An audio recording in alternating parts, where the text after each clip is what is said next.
Bonjour à toutes, bonjour à tous. Je m'appelle Sébastien Flon, je suis secrétaire général de l'U2P des Hauts-de-France. Donc l'U2P, c'est l'Union des entreprises de proximité. Et je vais vous accompagner ce matin tout au long de ce webinaire. Donc, je suis heureux de vous accueillir aujourd'hui pour ce webinaire consacré à la ville de Roubaix dans le département du Nord, une ville en reconversion grâce à l'innovation. Nous sommes en direct pour 2 heures tous ensemble sur cette plateforme Livestorm. Sur cette plateforme, vous pourrez poser vos questions aux intervenants sur le bouton questions en bas à droite. Et si vous avez d'autres questions d'ordre technique, n'hésitez pas à les poser dans le chat et mes collègues qui sont en coulisses y répondront. Ce webinaire est enregistré et sera proposé à la rediffusion à la suite sur notre chaîne YouTube. Les présentations des intervenants seront également disponibles pendant le webinaire en téléchargement. Vous verrez des petits boutons apparaître sur les présentations et vous pourrez les récupérer. Donc, je vais introduire ce webinaire. Donc, pour commencer, je vais vous faire une légère présentation de l'U2P des Hauts-de-France. Donc, l'U2P, nous sommes l'organisation interprofessionnelle patronale qui représente toutes les entreprises de l'artisanat, du commerce de proximité et des professions libérales. Donc, on représente l'organisation patronale qui rassemble le plus grand nombre d'entreprises. Donc, dans ces représentations, vous avez 4 familles au sein de l'U2P, la famille de la CAPEB et de la CNATP. Donc, ce sont tous les métiers du bâtiment, des travaux publics et du paysage. Ensuite, nous avons une deuxième famille qui est la CNAMS, donc la Confédération nationale de l'artisanat et des métiers de service et de fabrication. La troisième famille qui est au sein du l'U2P, donc c'est la CGAD, Confédération générale de l'alimentation de détail, donc ce sont tous les métiers de bouche. Et enfin, notre quatrième famille qui est l'UNAPL, qui représente toutes les professions libérales, tant sur les métiers du droit, des techniques et cadres de vie et de la santé. Donc, les chiffres ont un peu évolué. Donc, au niveau régional, aujourd'hui, l'U2P représente 216 000 entreprises, dont 96 000 professionnels libéraux. Donc, les missions principales de l'U2P sont de défendre les intérêts des entreprises de proximité sur la région, de représenter tous les employeurs indépendants, de promouvoir l'économie de proximité sur les territoires et de proposer des mesures adaptées. Donc, nous sommes régulièrement en contact avec les services de l'État, tous les élus locaux, y compris les députés et les sénateurs. Au niveau de l'U2P des Hauts-de-France, donc nous sommes une équipe de 3 permanents, un secrétaire général, ma collègue Dorothée chargée de mission et ma collègue Rachel chargée de communication. Le président de l'U2P des Hauts-de-France s'appelle Jean-Michel Rouillère et il est artisan du bâtiment dans le département de l'Aisne. Donc voilà, donc vous pouvez nous suivre sur les réseaux sociaux, comptes Facebook, LinkedIn et Twitter. Et nos locaux sont situés dans ceux de la Chambre de métier à Lille. Donc, pour cette présentation aujourd'hui pour la ville de Roubaix, donc nous aurons 3 intervenants. Monsieur Alexandre Garcin, qui est adjoint au maire chargé de la mobilité, des espaces publics et de la transition écologique et qui vous parlera de la stratégie municipale en matière de dynamisation commerciale. Je remercie Monsieur Garcin qui remplace Madame Mezouane qui devait intervenir aujourd'hui mais qui n'a pas pu. Ensuite, nous aurons une deuxième présentation de la part de Monsieur Thomas Verquin, responsable de mission Centre-Ville et Grands Boulevards de la ville de Roubaix, qui nous parlera réaménagement et attractivité du centre-ville.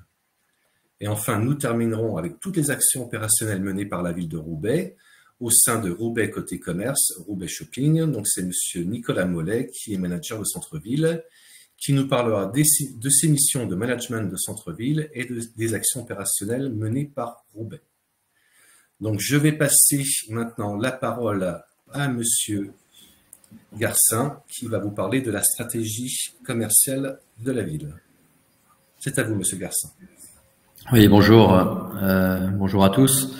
Alors, moi, je suis adjoint en charge des espaces publics et des mobilités, donc je vais traiter le sujet quand même avec ma focale à moi sur la dynamisation commerciale.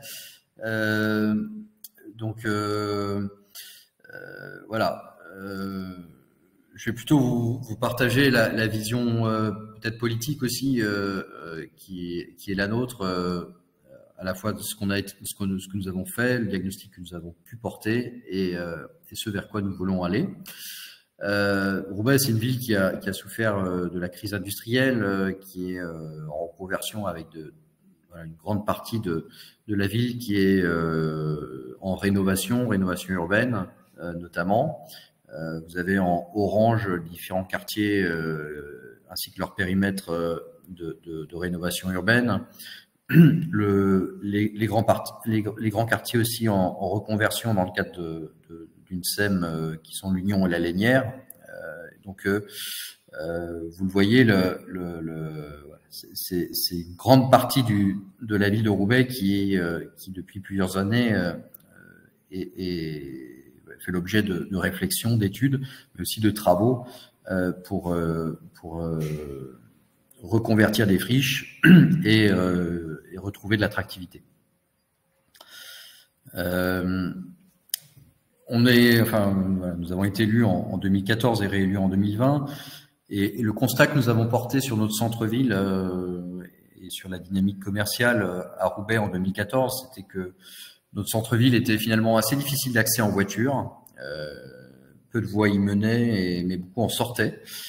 Et puis, le stationnement était difficile, car payant mais peu contrôlé, donc on ne trouvait pas de place de stationnement puisque les gens se garaient sans pour autant payer. Et puis, une vacance commerciale qui était supérieure à 10% et un commerce plutôt en berne, hein, clairement. Trouver un restaurant où dîner le soir, c'était mission impossible. C'est plus facile aujourd'hui, même si c'est pas encore parfait. Donc, depuis 2014, on a impulsé de nouvelles dynamiques. D'abord, une réorganisation des flux vers le centre-ville. La dépénalisation du stationnement payant qui a permis de faire en sorte que ce soit un prestataire qui gère cet aspect-là et qui mette en place au fur et à mesure des moyens, enfin qui mettent en place des moyens humains qui permettent un vrai contrôle du stationnement. Et du coup, une rotation, c'était vraiment un point important pour nous, une rotation des véhicules à la faveur du commerce. Depuis 2014, c'est aussi l'agrandissement du musée La Piscine, c'est-à-dire que nous avons la chance d'avoir à Roubaix un musée d'envergure nationale, on va le dire comme ça, qui est souvent cité comme un des plus beaux musées de France.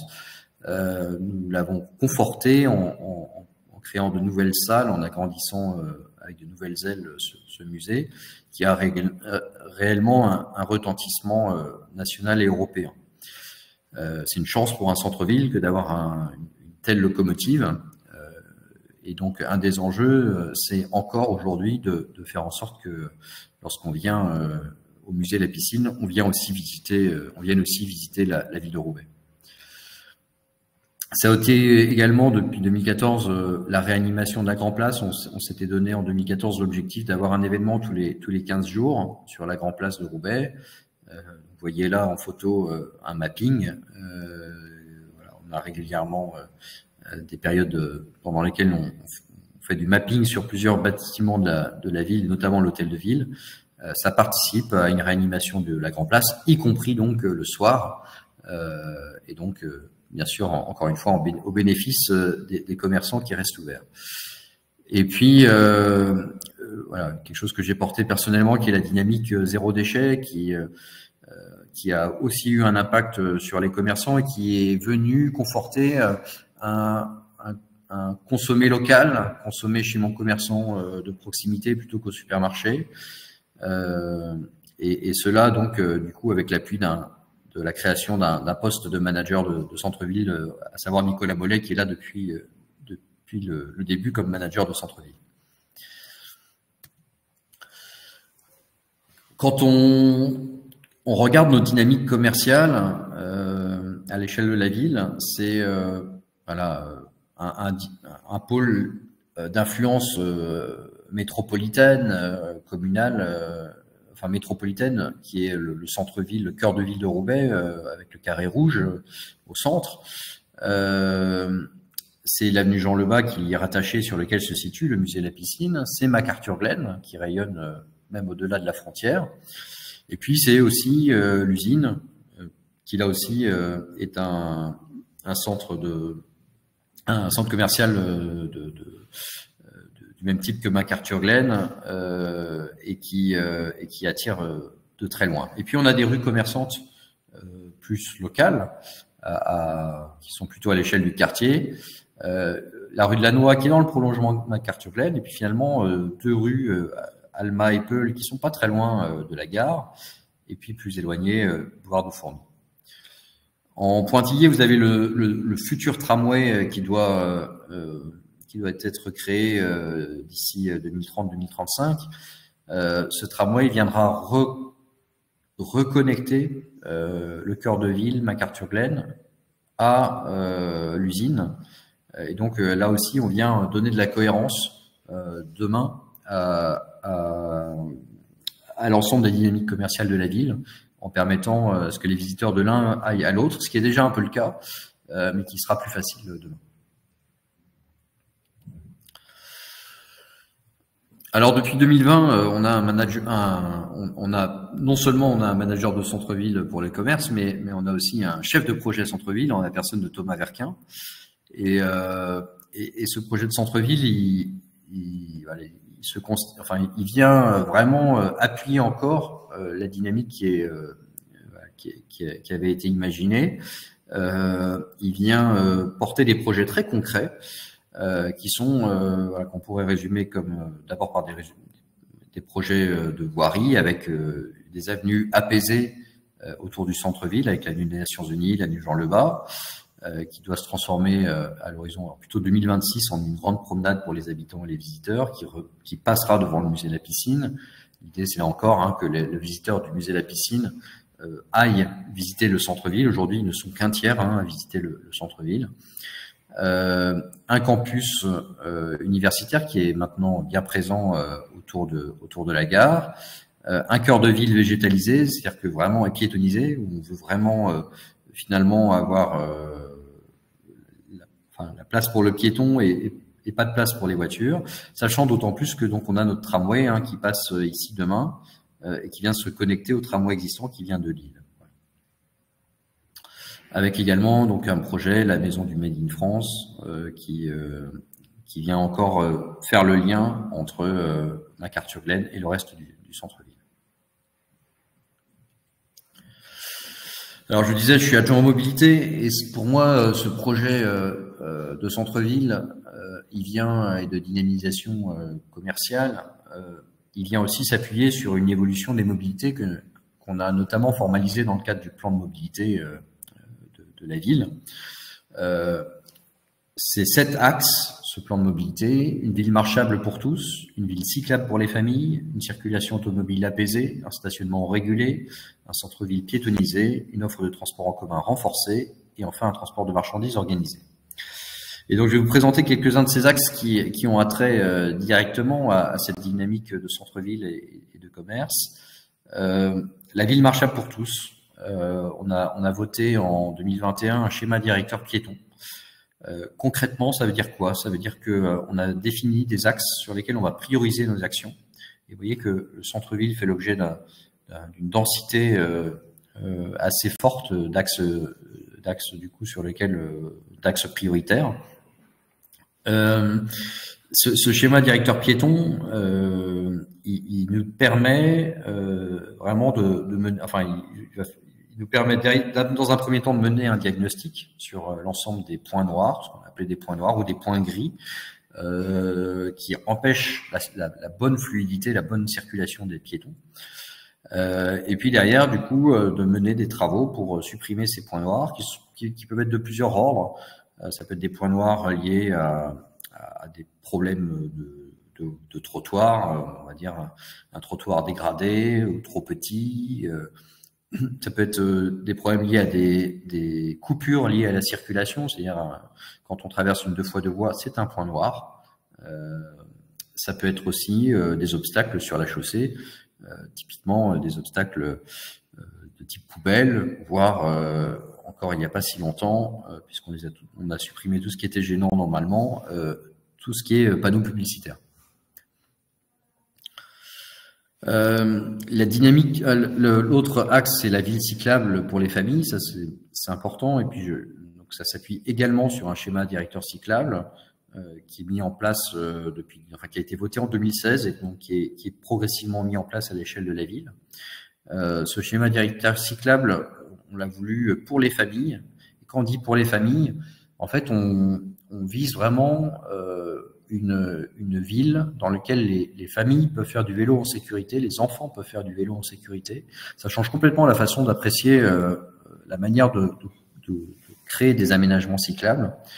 Et ça vient raconter du coup voilà, une ville très différente qui ressemblerait plutôt à ce qu'on peut trouver aux Pays-Bas que ce qu'on peut trouver usuellement dans nos villes françaises. Ça tombe bien, la ville de Roubaix est plate. C'est une ville dans laquelle il y avait beaucoup de vélos. C'est la ville du vélo par excellence avec le Paris-Roubaix. Reste à transformer l'essai sur le terrain, dans les rues. Et le schéma directeur cyclable permet progressivement de créer des infrastructures de très grande qualité. Et on commence à avoir des vélos, des enfants à vélo, on commence à avoir des familles à vélo. Et ça, c'est une très bonne nouvelle parce que ça crée une qualité d'espace qui est totalement différente. Par rapport au centre-ville, il y a néanmoins un sujet sur le vélo, c'est comment est-ce qu'on envisage la circulation des vélos vers le centre-ville et dans le centre-ville. Alors la ville de Lille récemment a carrément interdit la circulation des vélos dans tout le centre-ville. On n'est pas sur cette approche-là pour l'instant à Roubaix. On pense que, enfin, il y a d'abord un enjeu de créer des contournements si on devait interdire le vélo dans le centre-ville.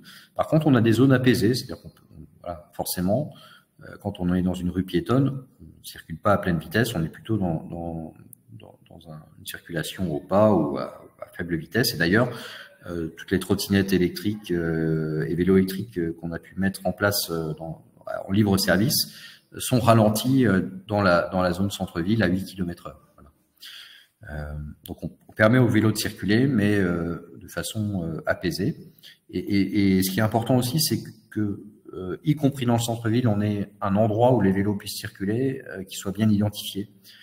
C'est sûr que si on fait des rues piétonnes dans lesquelles il n'y a pas du tout des rues autour du centre-ville dans lesquelles il n'y a pas d'infrastructure cyclable, les vélos vont circuler partout, alors que si on les délimite dans une zone déterminée, ce sera beaucoup plus facile.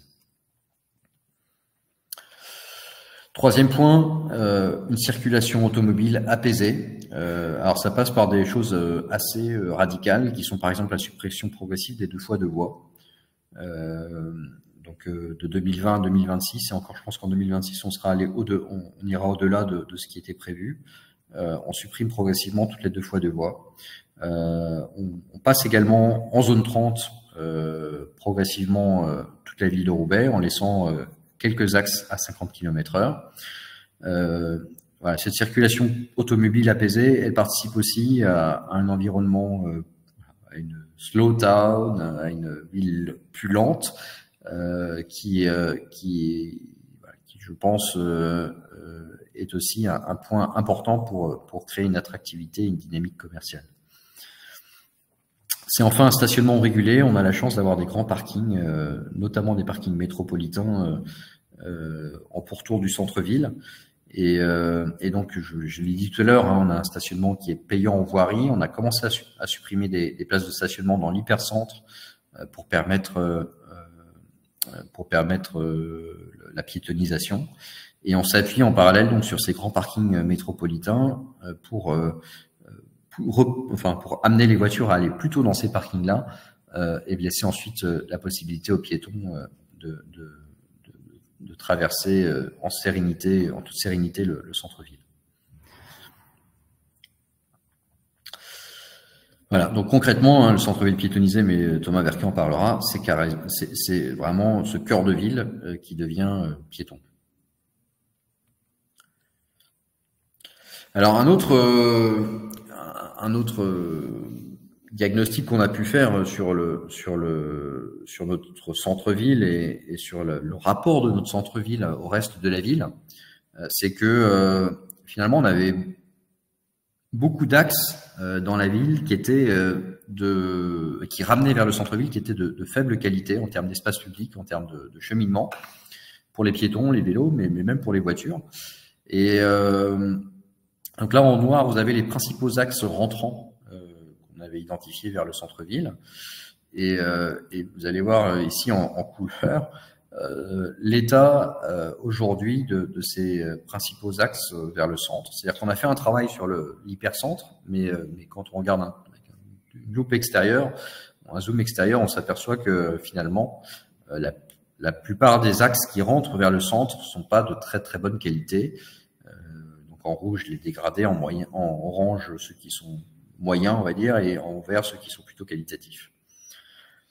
La bonne nouvelle, c'est que oui, et puis parlons sans parler des frontières. En pointillé, vous avez en pointillé noir là, vous avez les frontières, et donc pareil, si j'analyse la qualité des frontières, aujourd'hui, ce qui est en rouge est soit dégradé parce que la voirie est dégradée, soit dégradé aussi parce que on est sur des 2x2 voies où les véhicules roulaient vite. Et la bonne nouvelle, c'est qu'en fait, sur quasiment l'ensemble de ces axes dans les 3 prochaines années, on va reprendre les voiries pour reconnecter finalement notre centre-ville au reste de la ville. Avec voilà, du coup, vous le voyez, une ambition pour la ville qui si on dézoome encore, qui se construit autour donc de notre centre-ville, avec un point fort qui est Eurotéléport, qui est quand même le deuxième pôle multimodal de la métropole européenne de Lille, derrière l'île Flandre, l'île Europe. On y retrouve le métro, le tram, les bus, avec une gare bus extrêmement importante et 4 des principales lignes de bus de la métropole qui y passent. C'est une chance d'avoir Eurotéléport, et ce sera conforté demain par une nouvelle ligne de tramway qui est en bleu ici.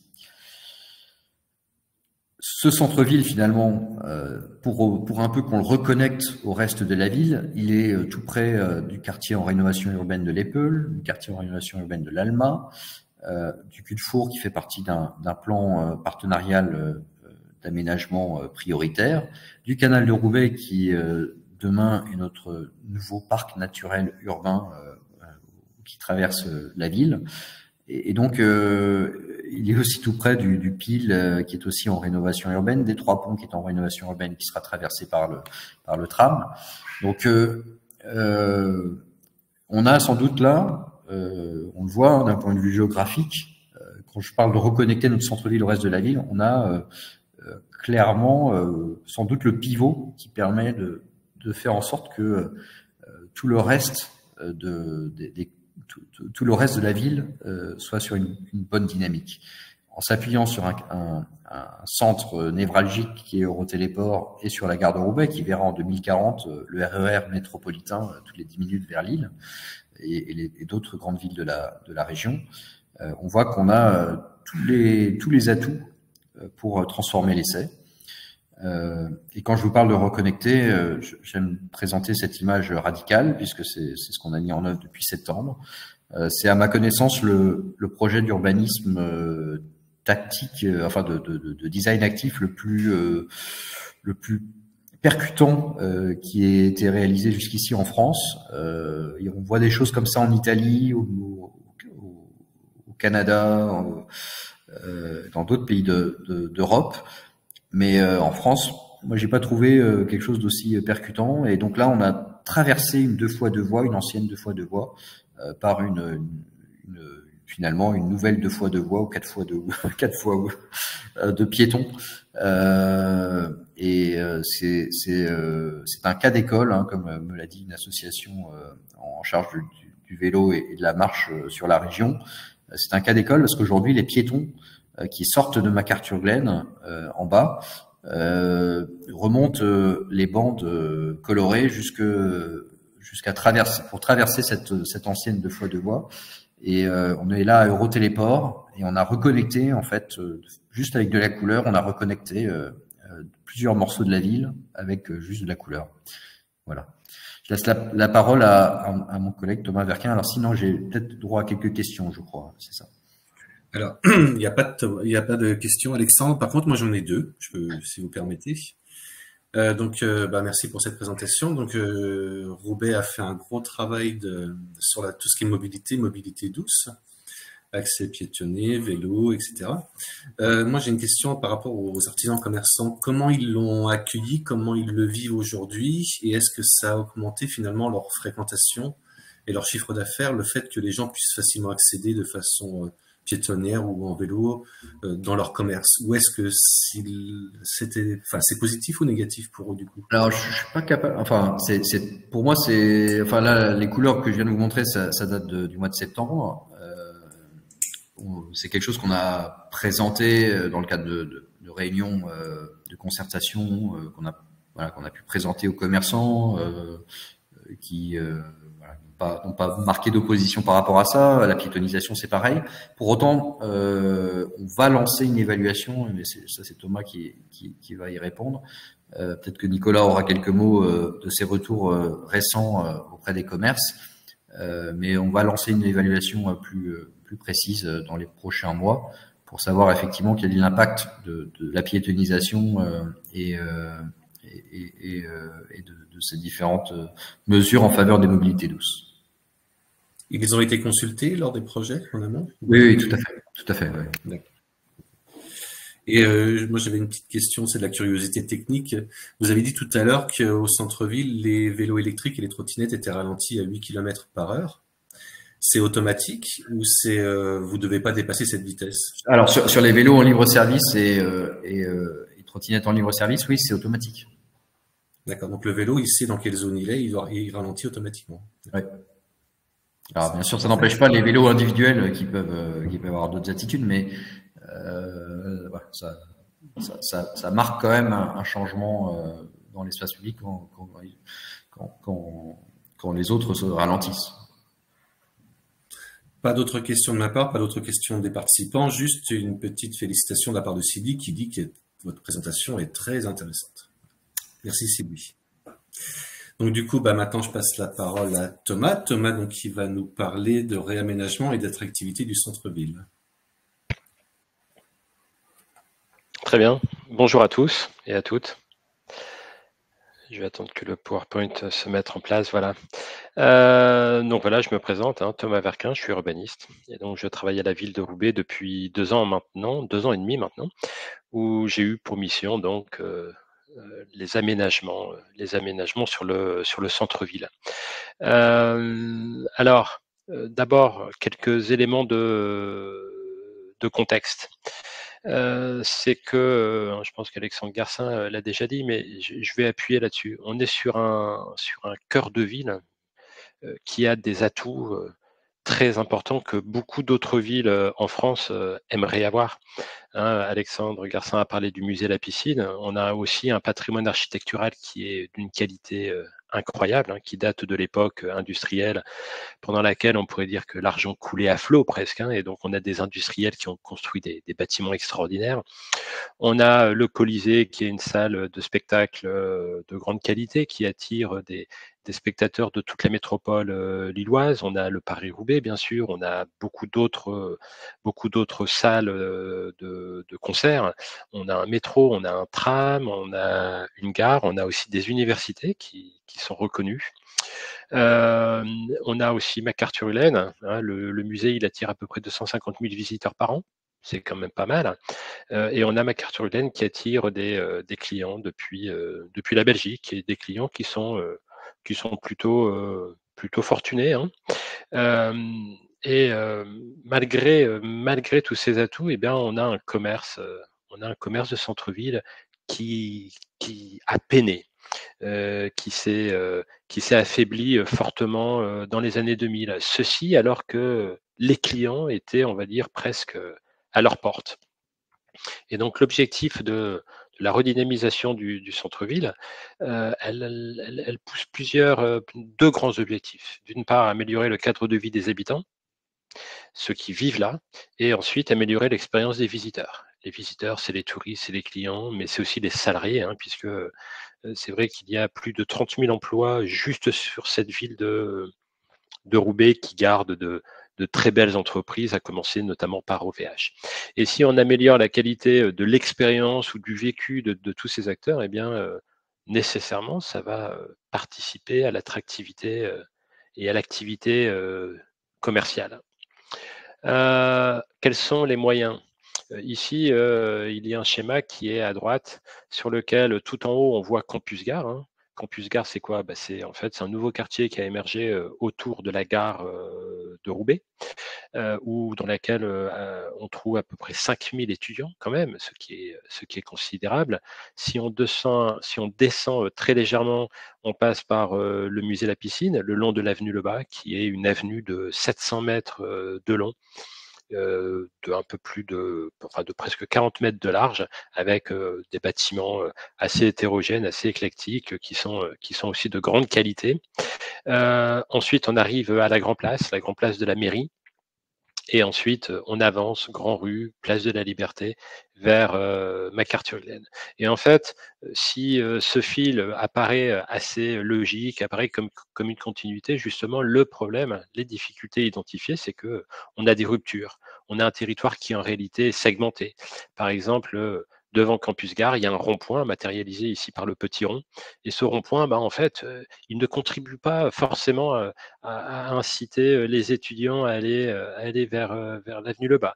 De la même manière que face au musée La Piscine, on a certes un parvis, mais qui est surtout un parking, et pareil, qui ne contribue pas forcément à ce que les visiteurs du musée, eh bien, rentrent sur l'avenue Lebas, qui pourtant, on pourrait considérer qu'elle est parfaitement dans la continuité du musée, eu égard à sa qualité architecturale. Ensuite, on a Grand Place, et puis, bah, si je vais directement vers McArthur-Glen, eh bien, comme l'a montré tout à l'heure Alexandre Garcin, avec la continuité colorée qu'on a créée, mais jusque très récemment, c'est-à-dire jusqu'à cet été, en réalité, on a les clients de McArthur-Glen sortaient du centre commercial, et finalement avaient face à eux une avenue très routière, et donc à nouveau, ils n'étaient pas du tout incités à traverser. Donc les atouts, on les a, mais on a des personnes qui ont du mal à cheminer. Et donc les moyens, ils sont de 4 types. Numéro 1, c'est de créer cette continuité de cheminement de qualité d'un bout à l'autre. Ensuite, c'est d'améliorer la qualité urbaine, hein, mais ça va avec le premier point. C'est rénover le bâti également, hein, puisque lorsqu'on a une crise industrielle, eh bien, on a certains secteurs qui s'appauvrissent, on a un déclin du commerce qui fait que, ben, on a de la vacance qui s'installe, donc on a des bâtiments qui sont moins bien entretenus, et donc qui se détériorent. Et donc à la fin, ce qui fait que la reconquête est d'autant plus difficile. Le troisième point, qui pareil dans la continuité du précédent, qui est de développer le commerce. Alors, si je continue, on a bien entendu une concertation, et ça rejoint la question que vous avez posée.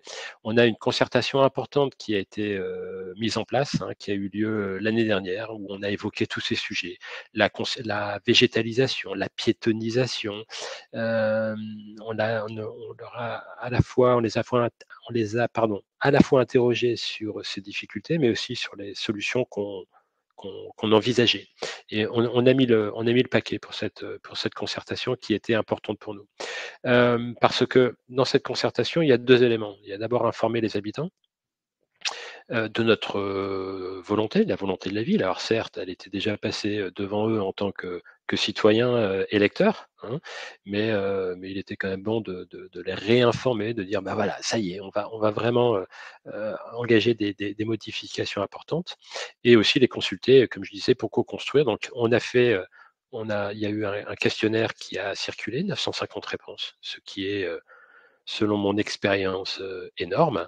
On a eu beaucoup d'entretiens individuels avec beaucoup de commerçants sur le projet global, mais aussi sur des projets plus spécifiques, hein, comme le projet Eurotéléport sur le marquage au sol. Bien entendu, on a travaillé main dans la main avec McArthur-Glen, ce qui fait d'ailleurs que le marquage au sol rentre dans McArthur-Glen, et ça, c'est très important de le souligner.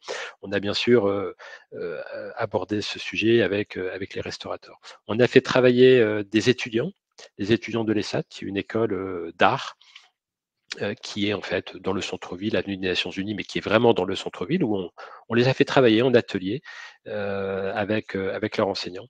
On a organisé beaucoup de rencontres avec les commerçants, notamment avec Nicolas Mollet, etc.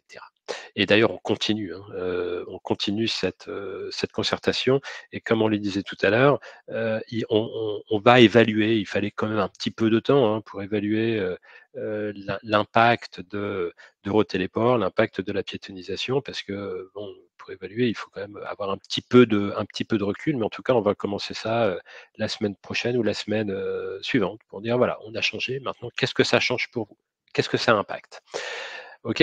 Et donc, ce qu'il faut retenir de cette concertation, ce qui est très très clair, c'est l'envie d'un cadre de vie de qualité. Mine de rien, vous allez dire oui, c'est logique, mais pas autant que ça. La première chose, ça pourrait dire je veux avoir une place de stationnement devant mon commerce. Ok, bon, là, c'est pas le cas. Non, non, les gens, ils disent on veut un cadre de vie de qualité, c'est la première chose sur laquelle on insiste.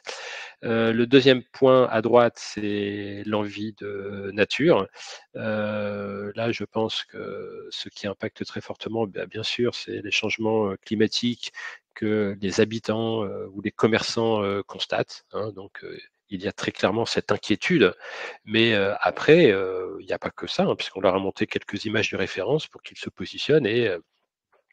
Et oui, je crois que tout le monde a besoin, même pour le moral, pour des raisons psychologiques, d'avoir dans le cadre de vie des arbres, des fleurs, c'est-à-dire en fait de cette nécessité de déminéraliser, de retrouver des espaces, tout simplement pour voir autre chose que du minéral, des briques ou du béton ou du bitume. À gauche, en bas, c'est l'envie d'un commerce de qualité.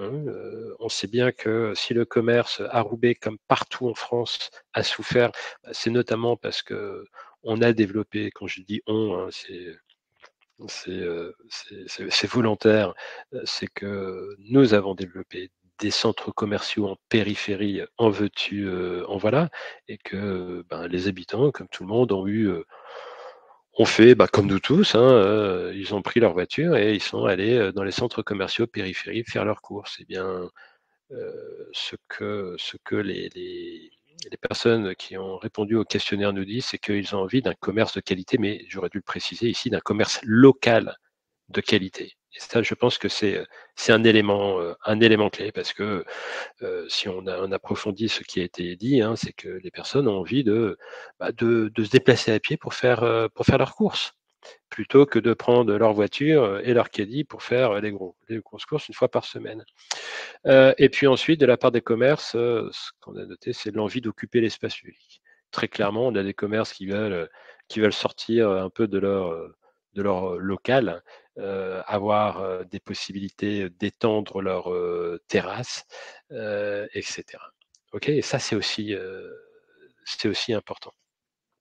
Alors, à partir de là, ça y est, mine de rien, comme me disait Alexandre Garcin,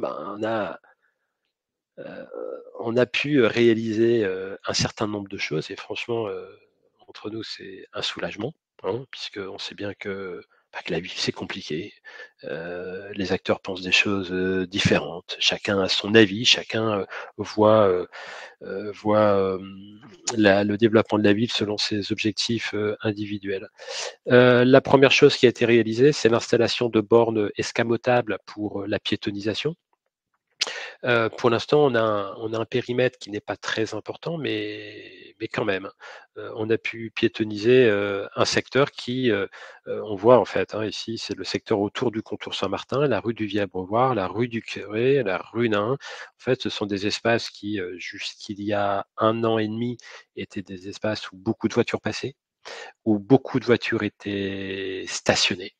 Et donc, c'était très clairement un espace où nos piétons, et en l'occurrence nos visiteurs du musée, n'allaient pas, parce que c'était aussi un peu dangereux, surtout si les voitures sur des tout petits tronçons roulaient à vive allure. Et bien, ça y est, désormais c'est plus serein, c'est apaisé.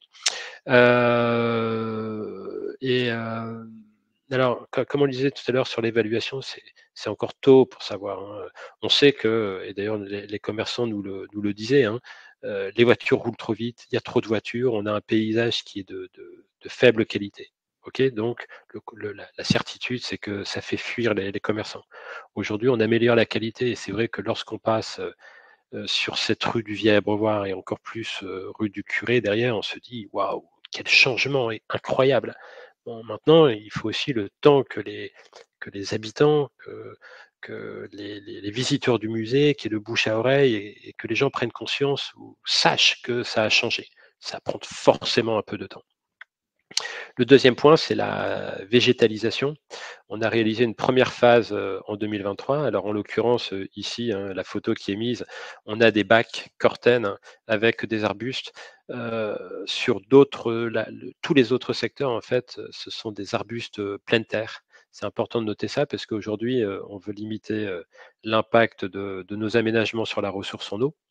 Et donc, forcément, lorsqu'on est dans de la pleine terre, il faut moins arroser, n'est-ce pas? Et en l'occurrence, ici, on est à côté de l'église. Et donc, l'architecte des bâtiments de France avait préféré qu'on ne puisse pas mettre de la pleine terre à cet endroit-là. C'est un choix qu'on respecte tout à fait. Mais ça, c'était pour la petite parenthèse. Quoi qu'il en soit, si on regarde la photo à gauche de ce qui était avant et maintenant ce qui est à droite, on voit que ça a radicalement changé. Et ce qui est important, c'est qu'on voit des enfants jouer à cet endroit-là. Derrière la photo qui a été prise là, c'est-à-dire derrière le photographe, eh bien, il y a un restaurant qui a pris possession de l'espace et qui a installé une grande terrasse. Lui, il est absolument ravi parce que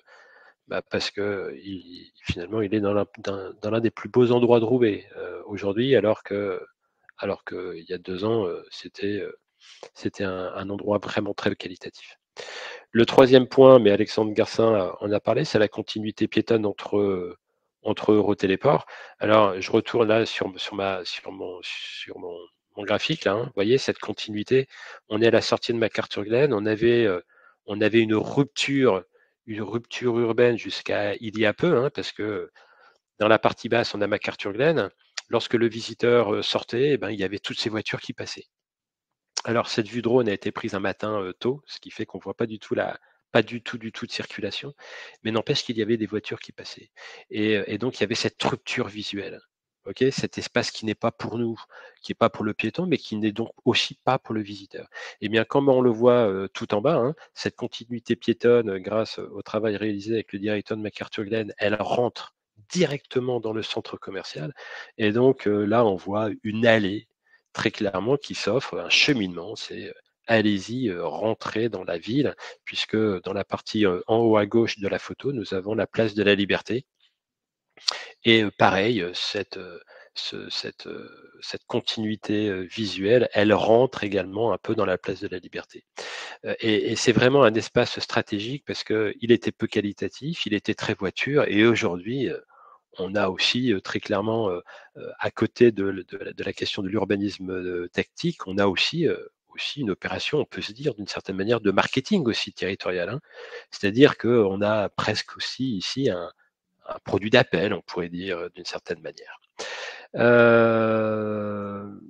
Ensuite, ici, pour ceux qui connaissent la métropole lilloise, hein, nous avons nos ascenseurs du métro qui sont très peu qualitatifs, hein, qui sont même, on pourrait dire, plutôt, oui, enfin, très peu qualitatifs, c'est suffisant. Et en fait, lorsque nous avons appris il y a 2 ans maintenant que ces ascenseurs du métro allaient être refaits pour des raisons techniques, hein, l'édicule devait être renforcé et puis ensuite les installations techniques pour l'ascenseur, eh bien, on a contacté Keolis, qui gère les ascenseurs, pour voir s'il était possible de faire un peu mieux. Et en fait, nous avons eu ensuite demandé l'autorisation politique de l'AMEL, et donc nous avons eu l'autorisation. Alors c'est vrai que sur cette photo, on ne voit pas forcément bien ici, hein, sur la gauche de l'ascenseur, on voit une femme, en fait, qui est chez elle. Et en fait, ce sont des photos qui ont été prises d'une exposition organisée par la ville autour du projet de rénovation urbaine qui met en valeur, en fait, la diversité culturelle de la ville. Et donc, on a des images très, très gaies, et donc on a des ascenseurs du métro qui sont aujourd'hui très, très qualitatifs et qui participent très clairement aussi à, à mettre en valeur les atouts de la ville, ici les atouts culturels. Et du côté de McArthurGlen, hein, ce qui date d'il y a 5 jours seulement, et malheureusement je n'ai pas pu mettre de photos, l'ascenseur d'Eurotéléport est habillé aux couleurs du musée. Donc encore un argument supplémentaire, encore une invitation à destination des clients de McArthurGlen d'aller visiter le centre-ville. Et bien sûr, hein, quand je dis visiter le centre-ville, c'est 3 petits points, et donc les commerces du centre-ville. Hein. Le 5e point qui a fait pas mal débat, hein, vous voyez, quand on parle de la qualité de l'espace, ici on est au niveau de l'église. Et au niveau de l'église, hein, il n'y a pas qu'à Roubaix, il y a dans beaucoup de villes en France, il y a des personnes et surtout des hommes en l'occurrence, hein, à 99% sans doute, qui urinent autour de l'église. C'est une catastrophe parce que c'est sale, ça sent fortement. Et donc, pour les commerces qui sont à côté, et donc les restaurateurs, etc., ça contribue fortement à dégrader l'espace. Et donc, à un moment, on s'est posé la question. On s'est dit, c'est quoi la solution? La solution d'interdire les gens d'uriner, c'est simple, mais ça marche pas. Même si on essaie. Et donc, à un moment, on s'est dit, c'est tout, on va essayer d'installer des toilettes. Et on a cherché, et en fait, on s'est rendu compte que beaucoup de villes en France avaient le même problème, hein, et qu'il y avait un produit qui fonctionnait plutôt bien, hein, qui était installé à Amiens, à Toulouse, à Nantes, à Bordeaux, à Bruxelles, etc.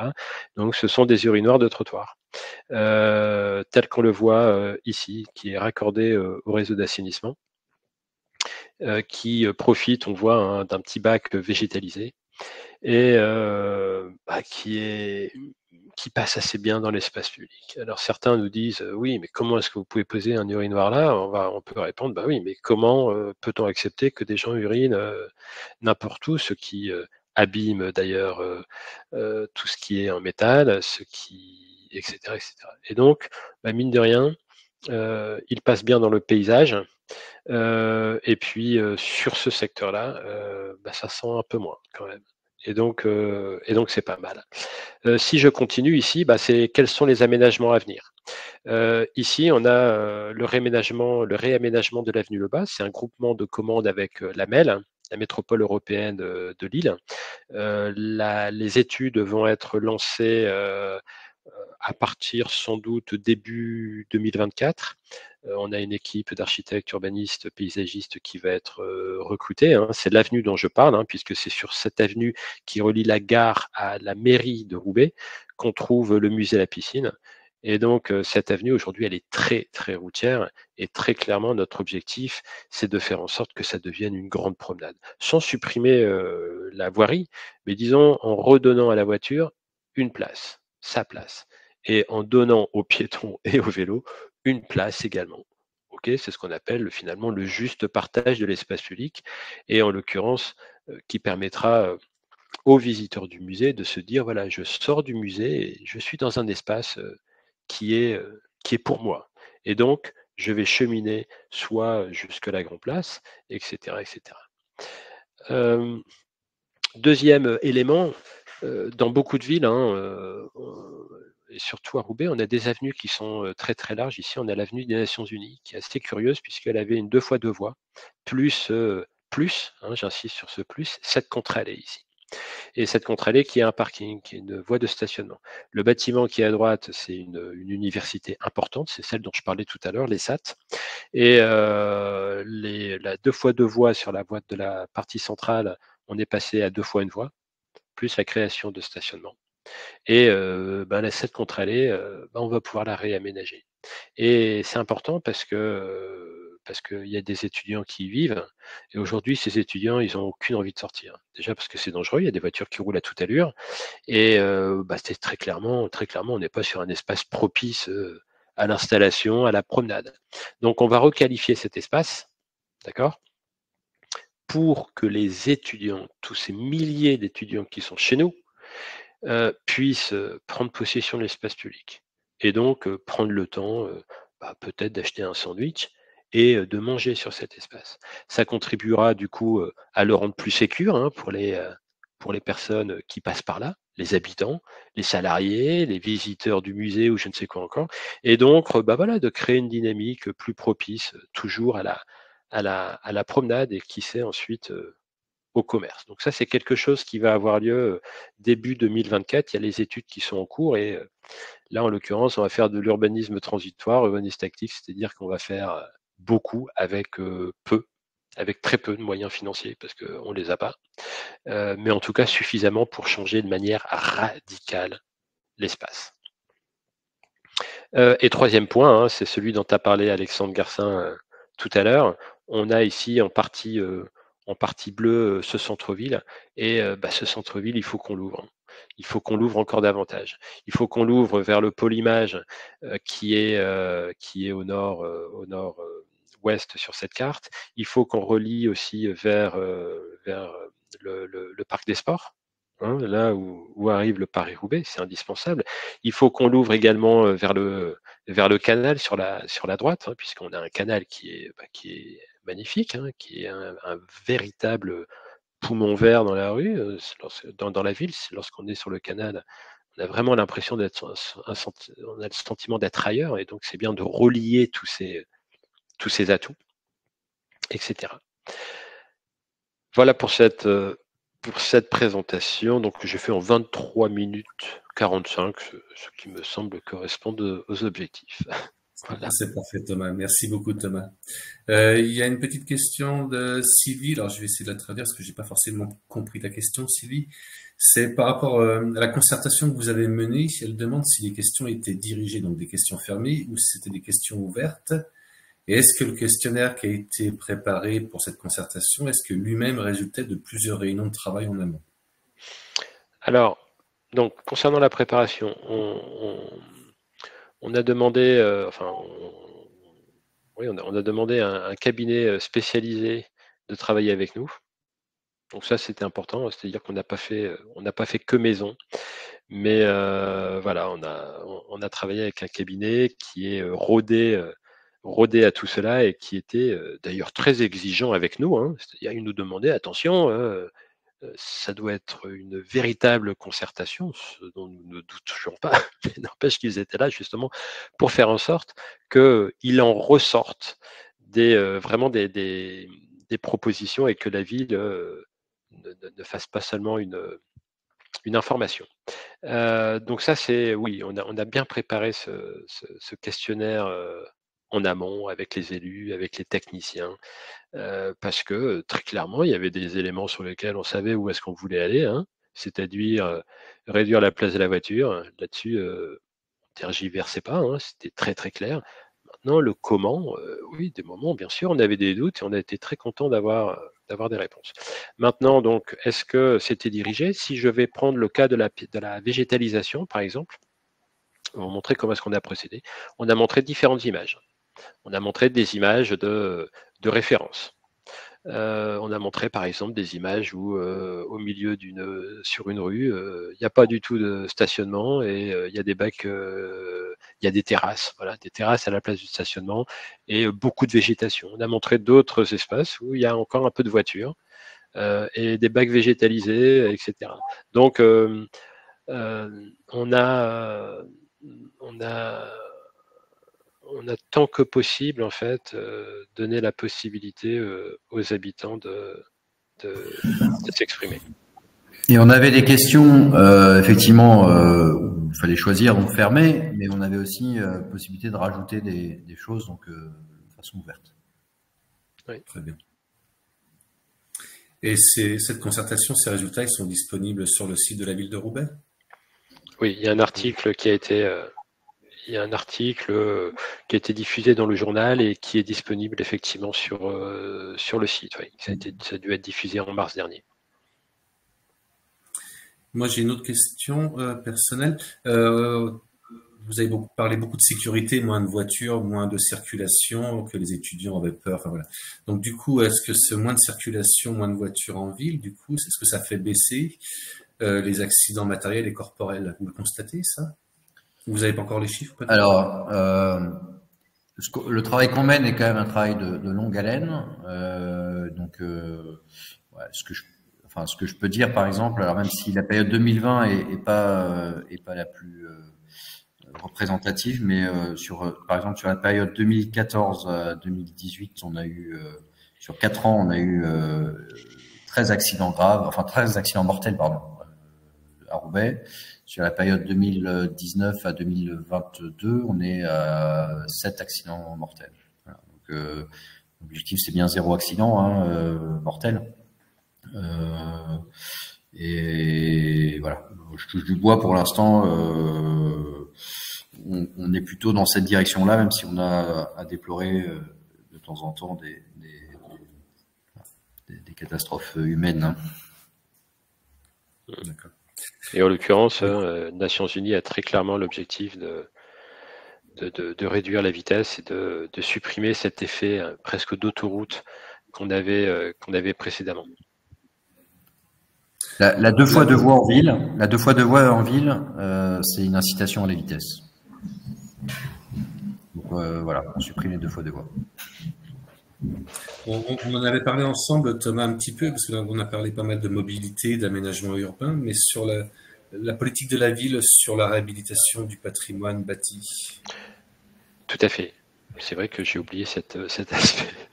Si effectivement. Oui, tout à fait. Alors, c'est vrai que c'est compliqué, hein, le patrimoine bâti, puisque lorsqu'on a une phase de 20 ou 30 ans pendant laquelle on a un déclin du commerce, on a un appauvrissement de la population, c'est vrai que forcément, nécessairement, on a une détérioration du bâti. Et comme je le disais aussi tout à l'heure, hein, la ville de Roubaix a connu une période très très florissante jusque les années 50, on va dire 60. Et pendant cette période, il y a des bâtisses extraordinaires qui ont été construites. Extraordinaire, souvent ça veut dire derrière passoire énergétique, ça veut dire des bâtiments difficiles à rénover, mais toujours utile, c'est que on a un travail qui va commencer cette année là, avec la métropole aussi d'ailleurs, pour lancer en fait la rénovation du bâti. Et quand je dis du bâti, c'est d'une manière générale, hein, c'est-à-dire le gros bâti, le petit bâti, les petites surfaces commerciales.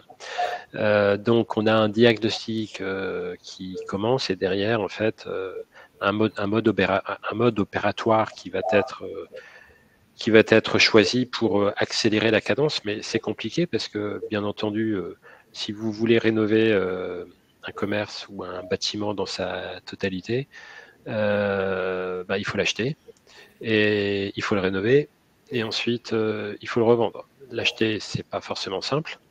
Le rénover non plus, et ensuite voilà. Donc ça veut dire qu'il faut avoir quand même les reins assez solides, avoir de l'argent, et ça prend du temps. Maintenant, néanmoins, on constate quand même que, et ce sont des bonnes nouvelles, c'est que notamment à côté de l'église, récemment, il y a un couple de Roubaisiens qui a décidé d'investir en achetant un bâtiment, un ancien bâtiment magnifique du centre-ville qui est libre, vacant depuis quelques années maintenant. Et en fait, le constat de voir cette nouvelle dynamique fait que voilà, ils ont décidé d'investir là parce que Roubaix, c'est la ville où ils sont nés, qu'ils aiment. Et donc, il y a d'autres bâtiments comme ça. Je ne dis pas que tout est en train d'être réhabilité, mais en tout cas qui sont achetés. C'est une bonne nouvelle. Effectivement, il y a le patrimoine municipal et c'est clairement plusieurs millions d'euros qui sont investis dans la rénovation de ce patrimoine souvent classé, que ce soit l'hôtel de ville, l'église Saint-Martin en plein centre-ville ou d'autres monuments dans la ville. C'est un puits sans fond quelque part, comme cette rénovation du patrimoine. Et puis il y a aussi donc le patrimoine privé, mais quand on crée quand on recrée de la valeur sur la ville, quand on recrée de la valeur sur l'espace public, ben, c'est peut-être plus facile pour qu'effectivement des investisseurs privés investissent pour le patrimoine. Une autre question, Thomas, qu'entendez-vous par urbanisme transitoire? Alors en l'occurrence, urbanisme transitoire, ça signifie que on est dans la transition. Et pourquoi? Sur Eurotéléport, et ça concerne notamment deux secteurs, Eurotéléport et Nations Unies. Eurotéléport parce que c'est l'endroit où passera le tram, dans le cadre du nouveau projet de transport en commun de la métropole européenne de Lille. Et donc Eurotéléport, prochainement, ça va être complètement reconfiguré. Okay, et donc, en attendant, on transforme l'espace. Et puis, tactique aussi, en fait, on expérimente aussi une nouvelle manière de penser ce secteur-là. On n'attend pas, en fait. Et également concernant Nations Unies, parce que concernant Nations Unies, il sera impacté également par le tram. Et donc, à un moment, la question était de dire, finalement, on attend 2028. Et la réponse était non, on n'attend pas. On n'attend pas. Déjà, on va passer tout de suite à 2 fois une voie. On va réaménager la contre-allée.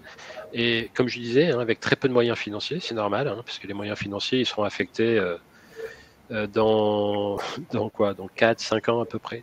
Mais on n'attend pas, on expérimente et on se dit que oui, il est possible de changer radicalement l'espace avec des moyens limités. On n'aurait pas mis autant de couleurs sur Eurotéléport si l'espace public avait dû rester longtemps comme ça. Je pense qu'on se serait permis un tel pari. Et c'est justement parce que on sait qu'il y a des travaux d'ici 4-5 ans sur ce secteur, que de toute façon on va tout refaire avec l'arrivée du tram, qu'on peut se permettre de faire une expérimentation aussi osée. Et en faisant cette expérimentation-là, on commence à changer l'espace et à se donner le moyen de penser autrement la suite. On va prendre encore 2 questions pendant maximum 5 minutes. Donc, une question qui concerne la végétalisation et la concertation avec les citoyens. Est-ce qu'il y a eu des initiatives portées ou encouragées par la ville de Roubaix pour inciter les riverains à végétaliser davantage et contribuer à la végétalisation de la ville? Alors, vas-y, allez. Ouais, donc, oui. Alors, on a depuis très longtemps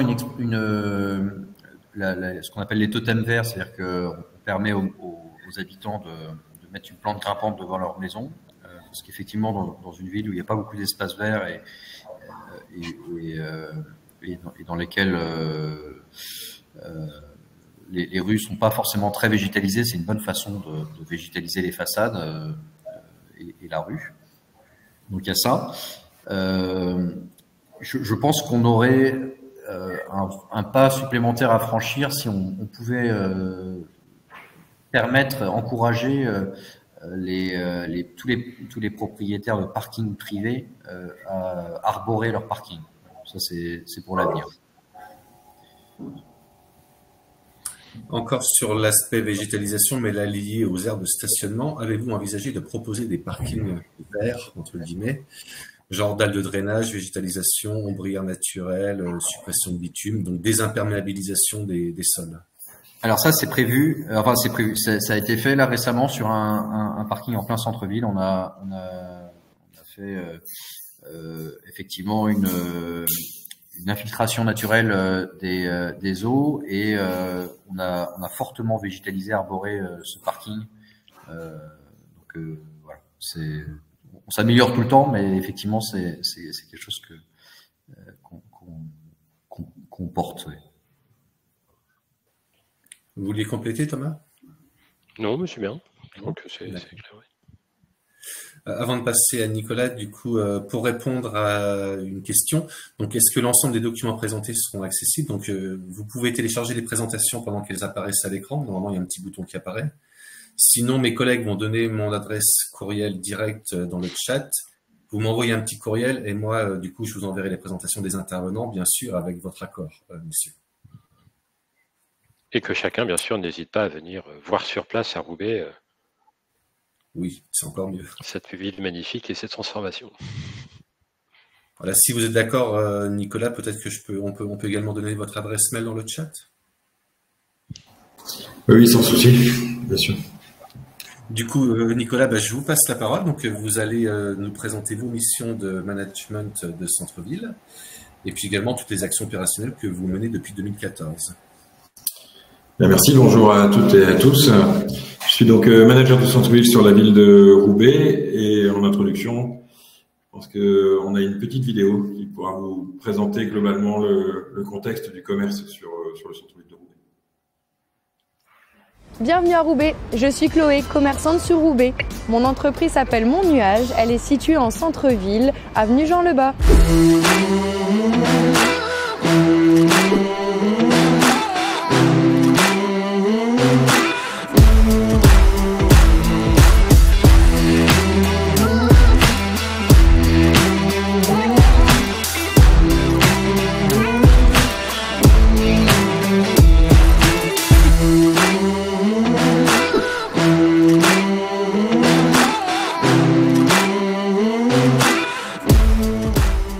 Avec Marine, on nettoie, on rénove et on personnalise des baskets.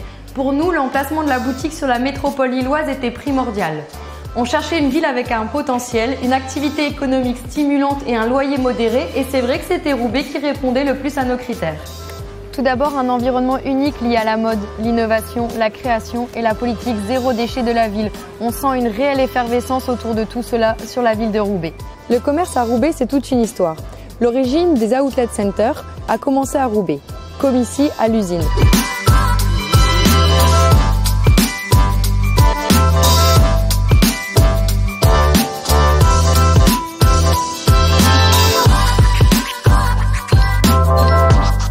Vous pouvez trouver 60 boutiques qui diffusent 200 marques dans un espace commercial où vous pouvez faire des bonnes affaires depuis 1984.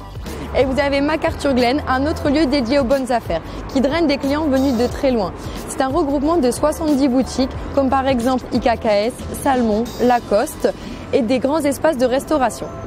Je peux également vous parler de maisons de mode avec ses nombreuses boutiques de créateurs. Je vous invite vivement à venir découvrir leurs produits autour du musée de la piscine. Les raisons pour lesquelles nous avons souhaité venir sur Roubaix sont les dispositifs d'aide aux créateurs d'entreprises, un loyer abordable et un accompagnement. Nous avons participé à un concours, les boutiques à l'essai, et nous avons eu la chance d'être retenus parmi de nombreux candidats. Bien sûr, la mode, le textile sont très présents sur le centre-ville de Roubaix. C'est un plaisir de découvrir de nouvelles activités qui se créent, qui se développent sur le centre-ville. Je pense notamment à Monsieur M, chez qui nous nous trouvons actuellement.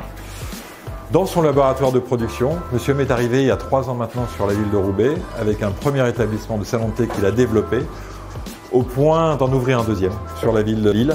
On a beaucoup d'entreprises qui se développent sur Roubaix et qui ensuite prennent leur essor sur d'autres villes tout en gardant un ancrage local sur la ville de Roubaix. Roubaix a la chance d'avoir un centre commercial de cœur de ville. C'est l'espace Grand Rue dans lequel nous nous trouvons actuellement.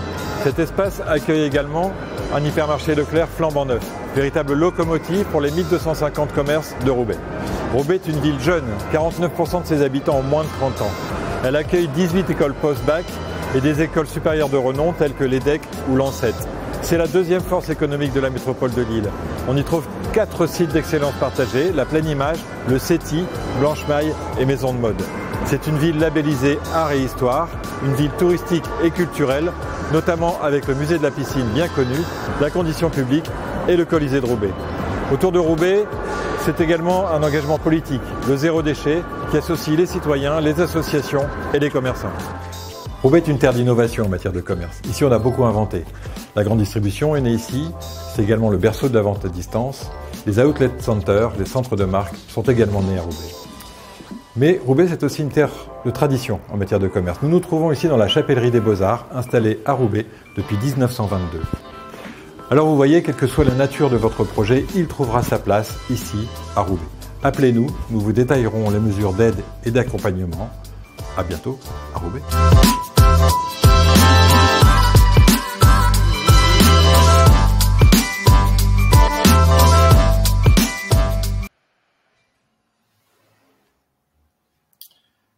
Voilà pour la vidéo donc que j'ai voulu réaliser, présenter peu de temps après mon arrivée pour montrer un peu les atouts de la ville et ce qu'on pouvait, ce que les porteurs de projets pouvaient attendre en termes d'accompagnement et d'environnement donc sur le centre-ville. Je travaille pour une association, je travaille pour Roubaix Côté Commerce, qui est donc une association financée en grande partie par la ville, mais pas seulement. On a des acteurs privés qui ont été d'ailleurs cités dans la vidéo, qui sont par exemple MacArthur Glen ou l'usine, l'espace Grand Rue, qui sont parties prenantes et qui font partie du conseil d'administration et qui financent également le partenariat public-privé qui est constitué par cette association, Roubaix Côté Commerce, qui est né en 1999. Donc ça fait un bon moment que, pour pallier notamment au manque d'union commerciale, en tout cas au manque de dynamisme des unions commerciales à l'époque, ce qui se constate sur beaucoup de villes, la ville a pris l'initiative donc de soutenir cette association et de lui confier en quelque sorte de déléguer l'animation commerciale et l'accompagnement aussi des porteurs de projets et des enseignes pour leur implantation sur le cœur de ville de Roubaix.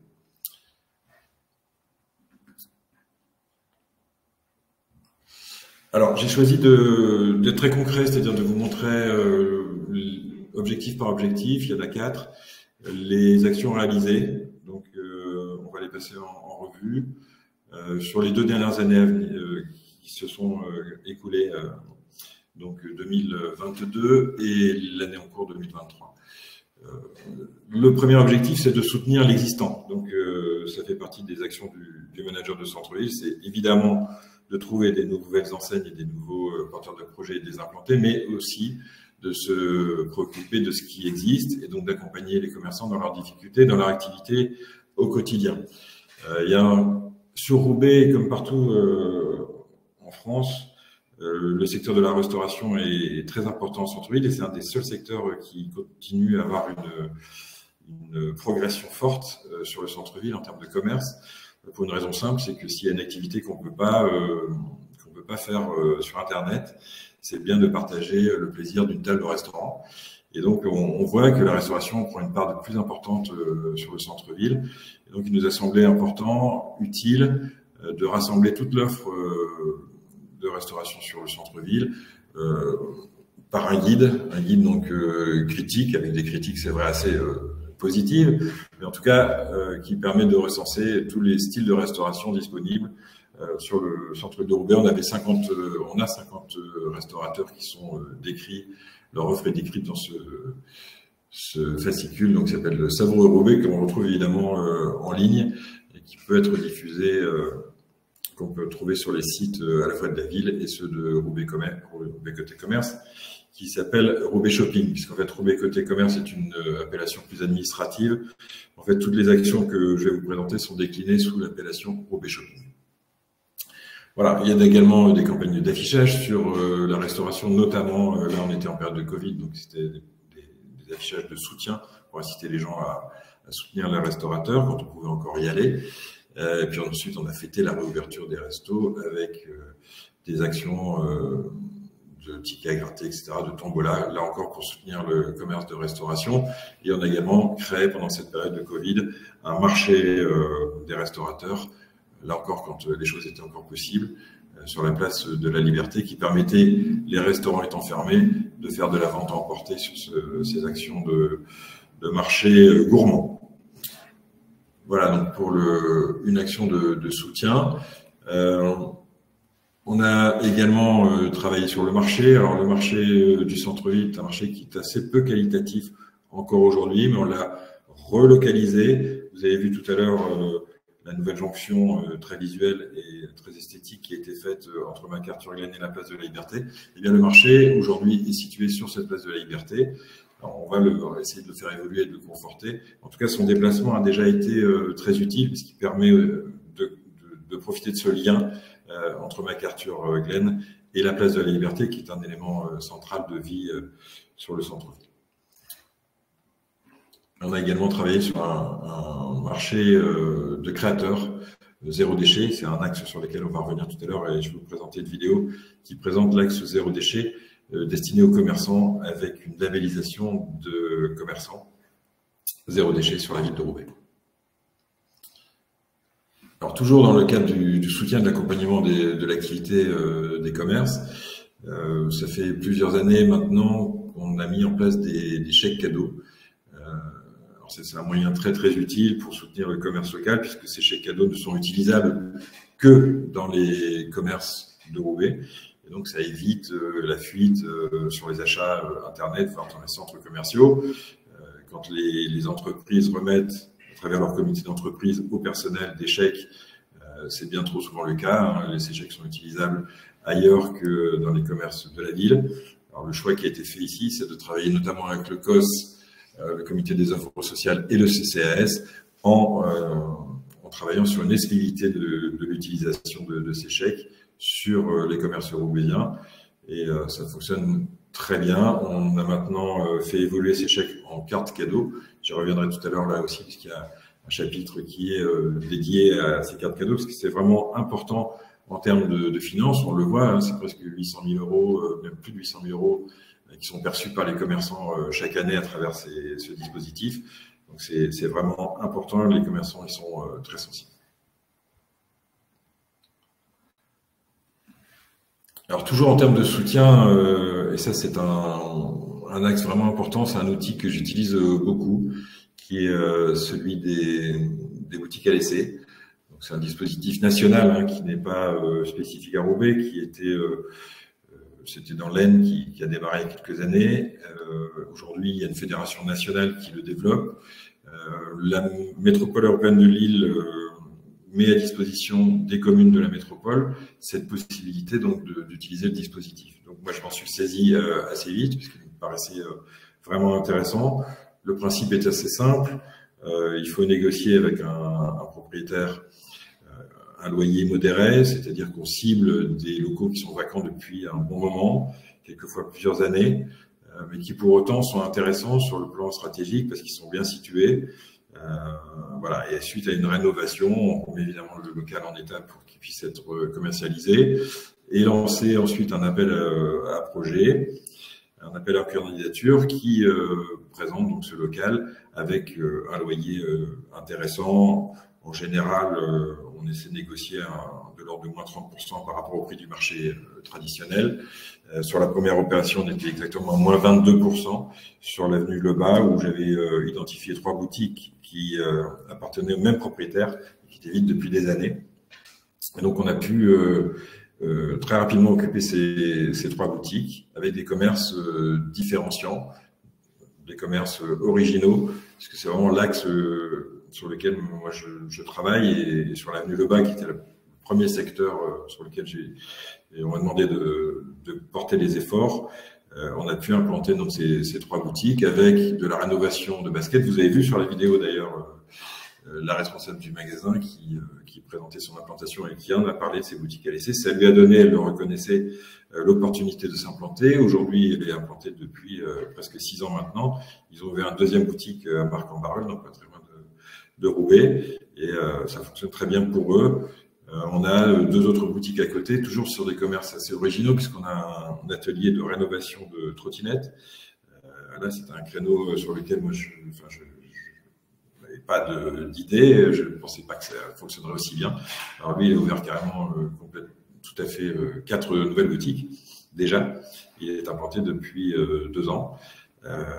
Voilà. Ensuite, on avait sur cette 3e boutique, sur ce secteur-là, une épicerie japonaise, donc là aussi quelque chose d'original, mais elle est un peu victime de son succès. Alors c'est pas un échec, mais ça a tellement bien fonctionné qu'elle est partie s'installer à Lille, rue du Molinel, et donc on a dû la remplacer assez facilement d'ailleurs, parce que ce dispositif vraiment remet en lumière et en circulation, remet en activité un commerce, et même si, parce que par définition, hein, c'est un essai, c'est une boutique à l'essai, ça peut arriver que ça ne fonctionne pas ou qu'il s'en aille pour les raisons que je viens d'évoquer, eh bien on a retrouvé facilement un repreneur, les gens s'y intéressent à nouveau. Donc c'est vraiment un moyen, un outil qui permet de réactiver durablement les cellules qui sont sorties de l'activité depuis un moment. Alors, toujours dans le cadre du soutien de l'activité, on travaille beaucoup sur... Roubaix est une ville très créative, il y a énormément, ça foisonne de projets, créatifs. Voilà. Et donc, il faut soutenir aussi ces petits créateurs hein, qui n'ont pas forcément les moyens de s'offrir un magasin, de s'offrir une boutique, d'être indépendants. Et donc, l'idée était d'ouvrir un concept store géré donc par Roubaix Côté Commerce. Et donc là, on retrouve une quinzaine de commerçants dans ce concept store qui est situé rue du Vieil-Abreuvoir, qui est une rue encore un peu difficile, même si elle a été commerçante très longtemps. C'était une des rues les plus commerçantes de Roubaix. Elle est située juste en face de l'hôtel de ville, donc très très bien placée. Seulement, c'est une rue qui, comme dans beaucoup de centres-villes, a finalement dépéri, voyant les enseignes nationales quitter le centre-ville. Alexandre Garcin l'évoquait tout à l'heure, ou peut-être Thomas, je ne sais plus, mais en tout cas, qui quittait le centre-ville pour les centres commerciaux périphériques, donc un phénomène national, mais sur Roubaix, ça s'est traduit par notamment sur le cœur de ville, des artères comme la rue du Vieil-Abreuvoir qui se sont complètement vidées. Et donc aujourd'hui, on me demande quelquefois, mais pourquoi l'officine s'est située dans un endroit aussi difficile et aujourd'hui, avec assez peu d'attractivité autour sur un plan commerçant, c'est justement parce que c'est difficile qu'on s'est mis là, parce que c'est un point d'ancrage pour un nouveau démarrage, qui est aussi dans le cadre de l'environnement de son activité, couplé avec une piétonisation, avec une végétalisation, avec un travail sur l'éclairage. Donc voilà, on travaille sur l'environnement de ce commerce pour pouvoir le développer. Et ensuite, petit à petit, on commence déjà à constater, à avoir des porteurs de projets ou des enseignes qui s'intéressent petit à petit à ce secteur parce qu'il commence à s'y passer quelque chose. Alors, c'est un travail de longue haleine, mais c'est l'esprit de l'officine qui vient de fêter sa première année d'existence, donc rue du Vieil-Abreuvoir. Alors, on a créé, et toujours dans le cadre du commerce innovant et différenciant, Roubaix est une ville de commerce, de tradition commerçante depuis très longtemps, on l'a dit, hein, c'est le berceau de la grande distribution, c'est le berceau de la vente par correspondance, la VPC, la vente à distance, c'est aussi le berceau des outlet centers avec l'usine, qui était le premier de France, aujourd'hui avec MacArthur. Et on continue à innover, notamment avec Blanche Maille, qui est un cluster de commerce innovant, où s'expérimentent aussi de nouvelles formes de commerce. Voilà, donc il faut continuer à innover sur Roubaix, donc c'est vraiment l'axe de travail qu'on veut développer. Donner des occasions de venir à Roubaix, aussi aux non-roubaisiens, parce qu'on va y trouver des choses qui sont différentes et qu'on ne trouve pas ailleurs. Donc il y a cet esprit un petit peu de commerce étonnant, commerce différenciant qu'on veut privilégier. On a beaucoup de mal, je ne le cacherai pas, à motiver les enseignes nationales à venir sur Roubaix. Peut-être que le marché, le pouvoir d'achat n'est pas suffisant. Il y a la proximité immédiate de l'île, donc c'est vrai que les enseignes nationales se tournent vers la capitale des Flandres, évidemment, naturellement. Et donc, compte tenu de la proximité, on n'aura pas un deuxième Primark à Roubaix. Ça, il faut arrêter de rêver à ça, même si on le demande, on le réclame encore souvent. Donc, l'idée, c'est vraiment de se concentrer sur des choses que, justement, on ne trouvera pas forcément, même à Lille, même ailleurs. Donc, ce commerce innovant, on essaie de stimuler à travers la mise en place d'un fonds de soutien, un fonds de soutien au commerce innovant qui, sur dossier, à travers un jury qui se réunit ponctuellement, récompense et encourage financièrement un certain nombre de commerces. Je vous ai parlé de Monsieur Trottinette, ça fait partie des lauréats compte tenu de l'originalité du projet. L'Hollande des vélos, c'était aussi quelqu'un qui venait avec un projet intéressant qui a été accompagné financièrement. Medium Rare, qui est une boutique de customisation de vêtements, de mode, mais qui travaille sur la récupération de vêtements et la remise en circulation de vêtements mode, et a été récompensé. Et Mieline, qui est un restaurant tout à fait original de traiteur, voilà, avec donc une responsable qui a aussi un parcours qui a mérité d'être soutenu par rapport à l'originalité de sa démarche. Donc on a quelques exemples ici de lauréats de ce fonds de soutien au commerce innovant. On a créé rue Villers-Bouvard, toujours dans le cadre de cette dynamisation de ce secteur qui est difficile et qu'il faut animer, puisque finalement l'offre commerciale à elle seule ne suffit pas finalement pour attirer des jalons sur ce secteur. Il faut le faire vivre, et pour le faire vivre, on a donc créé des marchés nocturnes qui se tiennent donc à partir de 18-19 heures et jusqu'à 21-22 heures. Voilà, donc assez régulièrement, on les arrête en période d'hiver, on va les reprendre au printemps prochain, mais c'est intéressant pour donner une occasion aux visiteurs de découvrir cette rue qui aujourd'hui est encore en difficulté. Alors on a évidemment quelques friches de commerce aussi, donc on a choisi de les habiller. Moi, je ne suis pas partisan de les habiller comme dans certaines villes avec des faux commerces. Ça se voit quelquefois. Finalement, ça crée beaucoup de frustration parce que les illustrations, les vitrophanies sont tellement réalistes que les gens croient que le commerce existe, mais il n'existe pas. Et je préfère afficher des éléments de patrimoine ou des éléments de présentation d'autres atouts de la ville. Donc, de travailler avec des artistes locaux. On en a énormément sur Roubaix qui permettent d'afficher des fresques. Voilà, avec des illustrations sympathiques et qui illustrent la vie de Roubaix et ses atouts.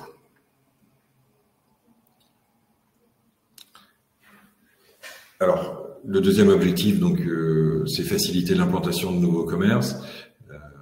Et donc, là, c'est à nouveau les boutiques LC, puisque ça fait partie des deux objectifs. En fait, hein, c'est le soutien au commerce existant pour les boutiques à l'essai qui sont déjà installés, et puis donc un appel pour du commerce innovant auprès de nouveaux porteurs de projets.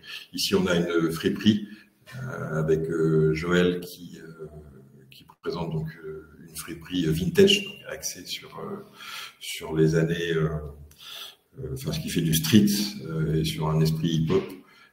Et puis, on a Roubaix Custom, qui est à la fois une boutique de vente de vêtements, mais aussi de fabrication, c'est-à-dire qu'on peut y personnaliser son t-shirt, son vêtement, mais aussi des objets.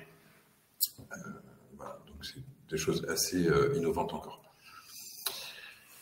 Alors, pour faciliter l'implantation de nouveaux commerces, il nous a fallu aussi nous doter d'un outil qui s'appelait MyTraffic, donc ça c'était il y a 2 ans maintenant, qui permet de mesurer la fréquentation et l'évolution de cette fréquentation en fonction des réalisations que nous pouvons faire sur le centre-ville.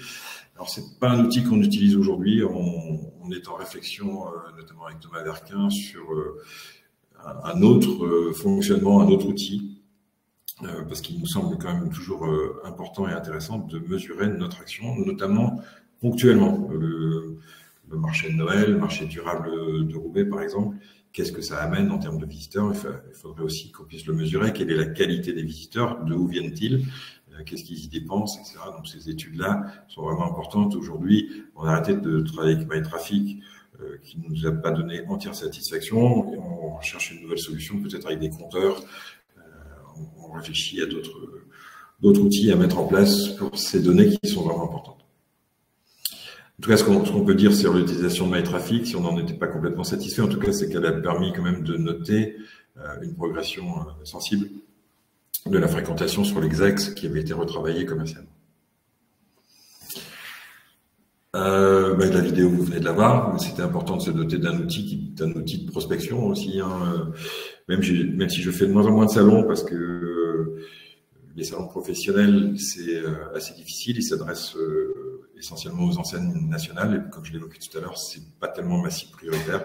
Aujourd'hui, il y a une telle énergie dans cette ville et un intérêt véritable pour Roubaix de la part des porteurs de projets locaux que j'ai décidé de ne plus faire les salons professionnels qui sont le MAPIC, le MAPIM, etc. Mais j'ai toujours cet outil qui est capable de présenter la ville s'il y a un intérêt, à ce moment-là, je peux l'envoyer. Mais il s'adresse plutôt donc à des présentations une présentation générale pour les porteurs de projets locaux. On a également des réunions régulières donc qui qui permettent de créer du lien entre les commerçants et entre les commerçants et l'environnement. On sort d'une réunion sur le thème de la propreté. Là, c'était une réunion sur les projets d'aménagement du centre-ville où Thomas Verquin présentait ce qu'il a évoqué tout à l'heure.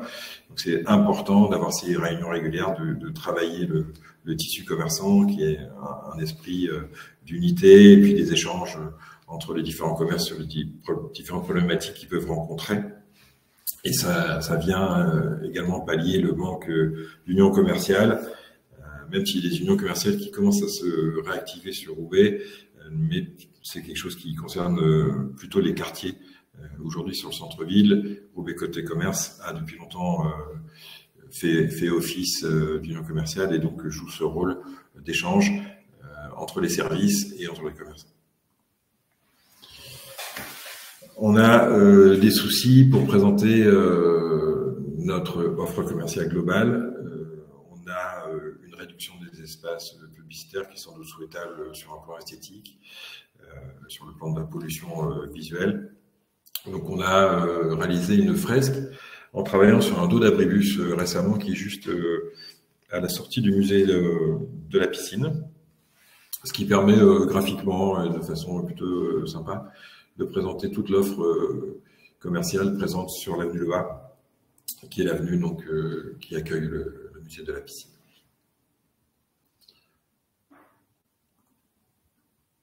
Alors, j'ai dit deux mots tout à l'heure sur les salons. Alors, c'est vrai que j'y vais moins, mais enfin, il y a quand même eu cette année-là une présence sur le salon de la franchise, qui reste quand même un salon intéressant pour nous. Le SIEC, le MAPIC, et certainement plus concret et plus intéressant en termes d'échange d'expérience, mon investissement au sein du club des managers de centre-ville. Donc le management de centre-ville, qui est un métier qui reste un jeune métier, hein, mais qui concerne quand même aujourd'hui 300 personnes en France, 300 managers de centre-ville, et donc constitue une association, le club des managers de centre-ville, une association nationale.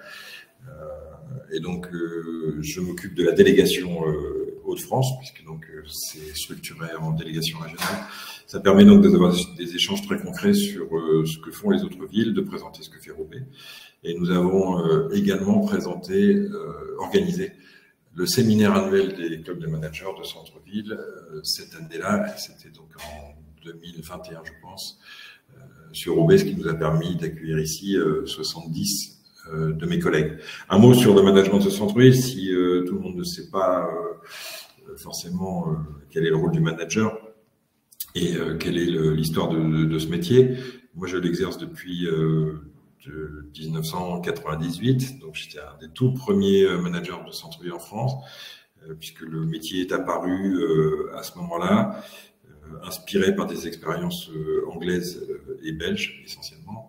Et la proximité de la Belgique a fait que la ville de Lille et une association de commerçants qui s'appelait le Groupement des acteurs économiques de Lille, le GAEL, a proposé donc la création de ce poste et donc m'a confié la mission de développement à la fois de la structure et aussi de mener les premières actions. Donc c'est un métier qui a finalement assez peu d'années d'expérience, donc il continue à évoluer, à changer, à se structurer. Il y a maintenant une formation diplômante, il y en a même plusieurs. Il y a une structure nationale représentative du métier, voilà, donc tout ça se structure, mais c'est un métier que moi j'ai vu évoluer de façon très spectaculaire par rapport à ce qu'on me demandait de faire à Lille au départ. Et ce que je fais aujourd'hui, qui est plus un travail de développement économique, clairement, ce qu'on me demande, c'est d'amener de nouvelles enseignes, de dynamiser l'offre commerçante en la renouvelant et en la faisant progresser. Au départ, c'était pas tout à fait ça, hein, c'était plutôt des actions d'animation, d'animation du tissu commerçant, mais on n'était pas sur l'aspect développement économique. C'est donc vraiment une évolution très sensible que j'ai vue, que j'ai pu mesurer au fur et à mesure de mes postes, parce qu'ensuite, après Lille, je suis parti exercer outre-mer, et puis ensuite je suis revenu à Montpellier, j'ai travaillé à Nancy, et donc je finis certainement ce parcours à Roubaix, qui est également ma ville natale. Donc c'est important aussi pour moi, parce que j'ai un attachement très particulier à cette ville. Ce qui ne veut pas dire qu'on ne peut pas travailler sur d'autres villes, puisque je l'ai fait tant que manager de centre-ville, mais je pense que c'est bien d'avoir des racines sur le territoire sur lequel on travaille. En tout cas, c'est sans doute plus motivant encore. Alors, l'objectif numéro 3, c'est l'action sur l'immobilier commercial. Donc là, c'est la présence sur les salons, les contacts. Alors, ça prend du temps de trouver les bons interlocuteurs, c'est-à-dire les bailleurs, ce sont les bailleurs sociaux qui ont quelques commerces sous leur responsabilité, les grands propriétaires, de les connaître. Tout ça prend pas mal de temps et ça fait 6 ans que je suis sur Roubaix et maintenant je suis bien identifié et moi-même je les connais bien, donc ça me permet de créer des liens utiles pour quand il y a un local qui va se libérer, quand moi j'ai un porteur de projet qui me semble correspondre à un local où je sais que le propriétaire pourra éventuellement l'accueillir. Donc c'est ce travail de lien. Alors je suis pas agent immobilier, je le précise toujours et j'ai pas la carte et il faudrait pas qu'il y ait de confusion. Les relations avec les agences immobilières se passent très bien parce qu'ils ont bien compris leur intérêt aussi, puisque je travaille avec des agences aussi en termes de mise en relation. Donc voilà, mon travail s'arrête à cette fonction de mise en relation entre le porteur de projet, l'enseigne, le bailleur, le propriétaire, l'agence immobilière. Voilà, donc ça se situe, ça s'arrête là. Et quand, très concrètement, quand on visite un local et que ça commence à parler conditions, eh bien, je m'éclipse et je laisse la main aux professionnels, dont c'est le métier. Alors, chose qui m'a paru très importante et ce que j'ai voulu vraiment mettre au plan d'action tout de suite, c'est cet objectif de lier l'attractivité commerciale à celle des autres pôles d'attractivité majeure au centre-ville qui sont dans d'autres domaines. Mais on est sur une ville ici à Roubaix, comme bien d'autres villes, où il y a énormément de facteurs d'attractivité différents, qui soient culturels. On a parlé bien sûr beaucoup du musée de la piscine, mais il n'y a pas que ça, il y a la condition publique, il y a des événements, il y a la nuit des arts 2 fois par an. Ce sont une ville qui fourmille d'initiatives culturelles. Et donc, comment est-ce qu'on crée du lien entre le commerce et l'activité culturelle? Notamment, vous voyez les drapeaux Open Roubaix sur la photo en haut à gauche. Eh bien, tous les premiers lundis du mois, le musée de la piscine étant gratuit et ouvert, le premier dimanche de chaque mois, eh bien, on motive un certain nombre de commerçants à ouvrir également ce jour-là, puisqu'il y a un afflux de visiteurs dans le centre-ville, et donc on édite un parcours indiquant non seulement les horaires d'ouverture, mais les animations, les promotions particulières qu'on pourra trouver dans ces commerces sur cette date du premier dimanche de chaque mois. Voilà, c'est également vrai pour le sport. Comment est-ce qu'on peut capter la clientèle et représentée par les aficionados, les fans de cyclisme, qui sont très nombreux, qui viennent du monde entier à l'occasion du Paris-Roubaix. Qu'est-ce qu'on fait pour leur faire visiter la ville, les faire sortir du vélodrome et de l'ambiance vélo, pour leur faire découvrir d'autres facettes de la ville? C'est la mise en place d'un jeu concours qui incite, en diffusant donc l'information sur le site du Vélodrome, ce qui incite les gens à venir en centre-ville pour participer au jeu concours. C'est aussi leur indiquer quels sont les restaurants où ils pourront manger, donc avec des documents spécifiques. Voilà, c'est essayer de créer du lien, toujours créer du lien entre voilà, les acteurs culturels, les acteurs du sport, différents événements qu'on peut trouver en centre-ville. C'est très important que le commerce soit pas isolé dans ce contexte-là. Être au rendez-vous des mutations du commerce, ça c'est important. Je m'aperçois qu'on n'a pas passé la vidéo. Sébastien, je ne sais pas s'il est encore temps parce qu'on a 2 vidéos à passer. Si, on a un petit peu de temps, Nicolas, c'est bon. Alors, je suis désolé, je vais revenir sur la boutique à l'essai parce que j'ai oublié de vous présenter la vidéo. Je vous en ai déjà pas mal parlé, mais la vidéo vous permettra de mieux comprendre comment ça fonctionne. Et ensuite, je reprendrai le discours.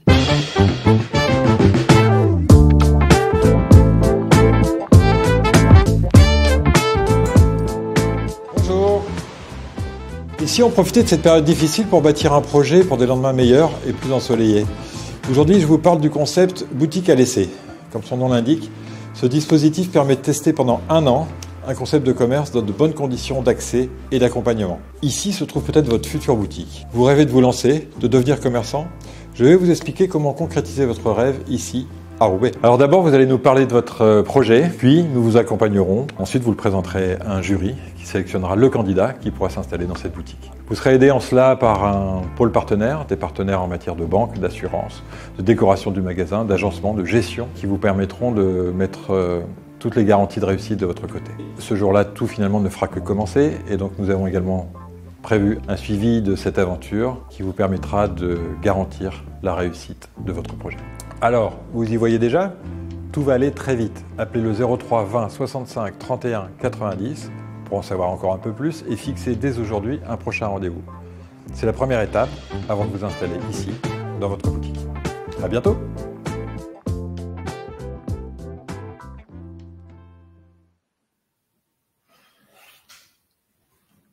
Voilà, donc je vais reprendre le cours de le boutique à l'essai. Donc vous l'avez compris, c'est important. On a 9 boutiques à l'essai déjà réalisées sur Roubaix.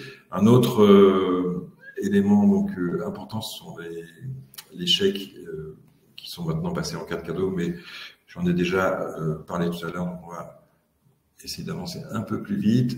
Ce que j'ai ajouté sur la dernière année, c'est un objectif très simple, qui est saisir les opportunités d'action, parce que je me suis aperçu que finalement, tout au long de l'année, on est sollicité pour plein de choses qui sont vraiment intéressantes, et puis on n'a pas toujours la capacité financière de réagir. Donc j'ai voulu garder une enveloppe pour saisir des opportunités, par exemple comme la fête de la fraternité, qui permet de créer du lien entre les commerces et différentes générations, différentes populations de Roubaix. Donc ça m'a paru important. On a fait un partenariat avec l'EHPAD du centre-ville.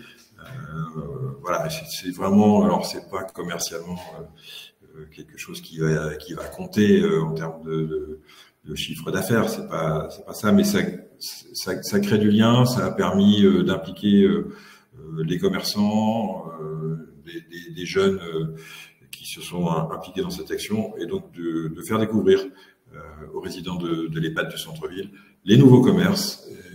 Et voilà, donc ça m'a paru important, et il faut pouvoir se garder une possibilité de saisir ce genre d'opportunités. De la même façon, sur la sensibilisation des commerçants sur le plan climatique, à ne pas garder la clim et la porte ouverte. Donc c'est des choses qu'on m'a proposées, donc j'ai voulu m'y inscrire. Voilà, donc c'est la même chose pour le Carillon, qui propose aux commerçants d'être solidaires avec les gens qui ont des difficultés, en offrant quelques services gratuits, une accessibilité à leur commerce, pour passer un coup de fil en cas d'urgence, pour se réchauffer, pour boire un café, etc., pour faire une photocopie. Donc voilà, parce que ce lien social me paraît important. Le lien social, le rôle du commerçant, c'est aussi de créer du lien social. C'est un rôle important, et donc au-delà du chiffre d'affaires, il me paraît primordial que le commerçant s'inscrive dans ce genre de démarche. Voilà, et donc ceci dit, la question prioritaire, c'est les ouvertures. Hein. Qu'est-ce qu'on a pu amener ces derniers mois, ces dernières années sur le centre-ville? En 21, on a une vingtaine de nouvelles ouvertures, avec des ouvertures très différenciantes et très importantes, comme la librairie Combo, qui est une magnifique librairie. C'est un dossier qui a pris beaucoup de temps, mais avec vraiment une vraie satisfaction, parce que c'est une réussite. Et pour une librairie, c'était pas évident, c'était pas gagné au départ, mais c'est une librairie sermentée qui offre qui présente une offre assez originale encore, avec beaucoup de mangas, beaucoup de livres jeunesse, et qui a vraiment trouvé sa place aujourd'hui dans le centre-ville. Les Trois Tricoteurs, pour donner un autre exemple, c'est un bar, mais c'est un bar très spécial, puisque c'est un bar où le temps de boire votre consommation, vous pouvez ressortir avec un pull qui sera fabriqué devant vous, avec des machines très performantes. Vous pourrez choisir le motif, la couleur, évidemment la taille et la matière, et vous ressortez avec votre pull, le temps de de la soirée. Donc ça peut être un pull, des bonnets, des chaussettes. Donc c'est un concept tout à fait original et qui fonctionne lui aussi très bien. Je vois l'Anilar là qui est aussi une belle satisfaction parce que c'est une épicerie plutôt haut de gamme qui est axée sur le bio et sur des produits de qualité. Pas évident de trouver ce positionnement sur Roubaix et pourtant elle a aussi trouvé sa place. Voilà quelques exemples de réussite. C'était en 2021 et puis on en a fait 32, donc encore un peu plus sur 2022 avec des ouvertures importantes comme Decathlon. Donc vous voyez, on a quand même quelques enseignes nationales, même si celle-ci elle est internationale, mais aussi tout à fait régionale, avec l'implantation de Decathlon en cœur de ville à Roubaix. Et toute une série de commerces encore indépendants et intéressants sur le plan de l'originalité de l'offre. Roubaix côté commerce, c'est pas seulement moi, c'est 3 autres personnes. Donc Amandine qui travaille sur l'organisation d'événements. Donc on a un marché de Noël qui va débuter évidemment très prochainement et qui est orienté marché de Noël durable. Donc on y trouve des exposants qui travaillent sur des produits durables. Et donc, il y a un marché qui a trouvé lui aussi sa place et qui fonctionne très très bien, qui est un des seuls sur ce créneau, je pense, sur la métropole lilloise. Et puis, on a un marché de printemps donc, qui a évolué en marché de printemps zéro déchet lui aussi, puisque c'est vraiment, vous l'avez compris, un axe important de communication pour la ville, qui se situe sur la grande place de Roubaix. La démarche zéro déchet, et ça, donc, Monsieur Garcin en a parlé tout à l'heure sur un plan d'accès aux Roubaisiens. Donc les familles roubaisiennes s'inscrivent dans une démarche zéro déchet, mais on a, nous, un programme et une responsable ici au sein de Roubaix Côté Commerce qui s'en occupe, qui est Laure, qui sensibilise les commerçants et les labellise. On va peut-être voir la petite vidéo, ce sera la dernière, qui présente la démarche zéro déchet.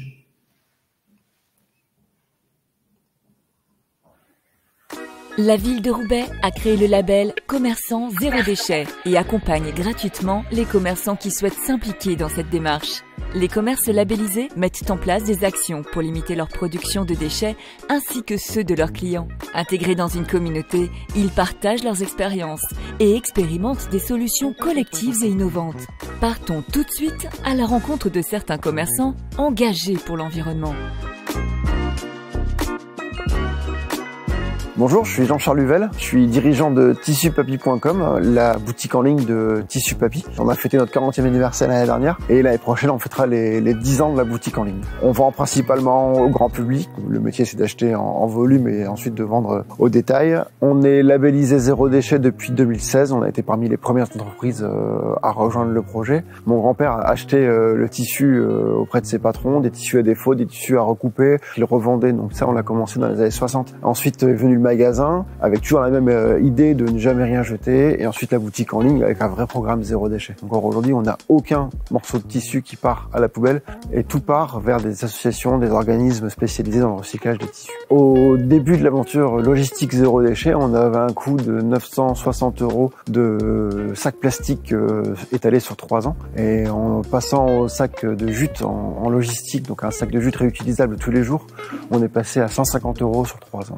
Le zéro déchet nous a permis de nous développer sur certains produits, entre autres des toiles alimentaires ou des sacs de jute 100% biodégradables. Aujourd'hui, on est connu et reconnu pour ça, mais maintenant, il faut toujours aller chercher plus loin. Donc, on est constamment à la recherche de nouveaux produits, nouveaux tissus adaptés au zéro déchet.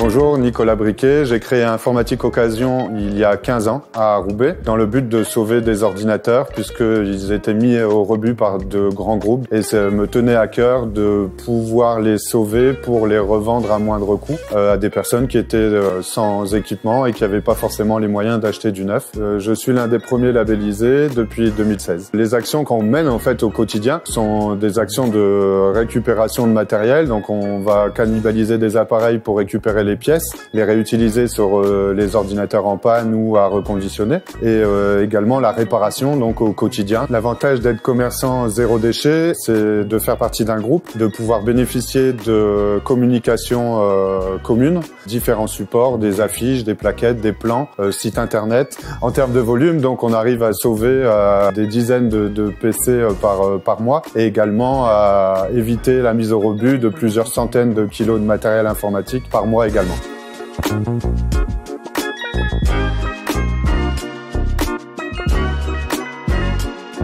Bonjour, je m'appelle Élise Delahaye, je suis la dirigeante de la micro-entreprise Créative Impermanence, dont l'activité est la création d'accessoires de mode à partir majoritairement de matériaux recyclés. Alors j'exerce depuis le mois d'août 2020 et j'ai été labellisée en décembre 2020. J'aime à penser que j'ai mis le zéro déchet au centre de mon activité. Ma matière première, c'est 70% de tissus recyclés et 30% de tissus neufs. Une deuxième action zéro déchet, c'est sur mon attention aux emballages que je propose, qui sont des emballages entièrement recyclables. La principale difficulté que j'ai rencontrée, c'est dans la fourniture de ma matière première. Aujourd'hui, la mise en réseau m'a permis de faire les bonnes rencontres et de faire des échanges, notamment avec d'autres créatrices, et de récupérer, par exemple, des jeans recyclés auprès de particuliers. Alors, les principaux avantages que je vois une labellisation commerçant zéro déchet, c'est la mise en réseau. La deuxième, ce serait en termes de communication. C'est quand même bien d'avoir quelqu'un qui peut se faire le relais de mes publications et me donner un peu plus de visibilité. Le dernier avantage, c'est le soutien que nous apporte l'équipe du service zéro déchet de la mairie de Roubaix pour une activité qui a démarré entre les deux confinements et donc avec une privation de marché.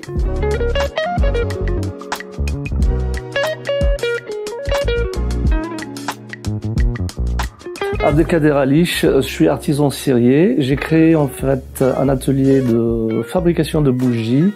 Cet atelier, je l'ai créé en octobre 2020 et j'ai été labellisé en mars 2021. Pour moi, c'était très naturel en fait de faire cette démarche d'engagement pour réduire l'impact sur l'environnement. Essentiellement, mes bougies naturelles déjà dans le choix des cires à base de cire végétale et en fait tous les objets que je chine pour servir de contenant à mes bougies. Il y a plusieurs avantages à s'inscrire dans cette démarche du zéro déchet, à la fois participer en tant qu'individu à réduire l'impact sur l'environnement, donc ça c'est primordial. Deuxièmement, trouver des solutions qui pouvaient réduire le coût des matières, donc en recyclant. Ça c'est, je pense, un avantage pour les clients qui n'est vraiment pas négligeable. Et aussi faire partie d'une communauté commerçant zéro déchet, ça vise essentiellement aussi à réfléchir ensemble à des solutions qui peuvent toujours aller dans ce sens-là.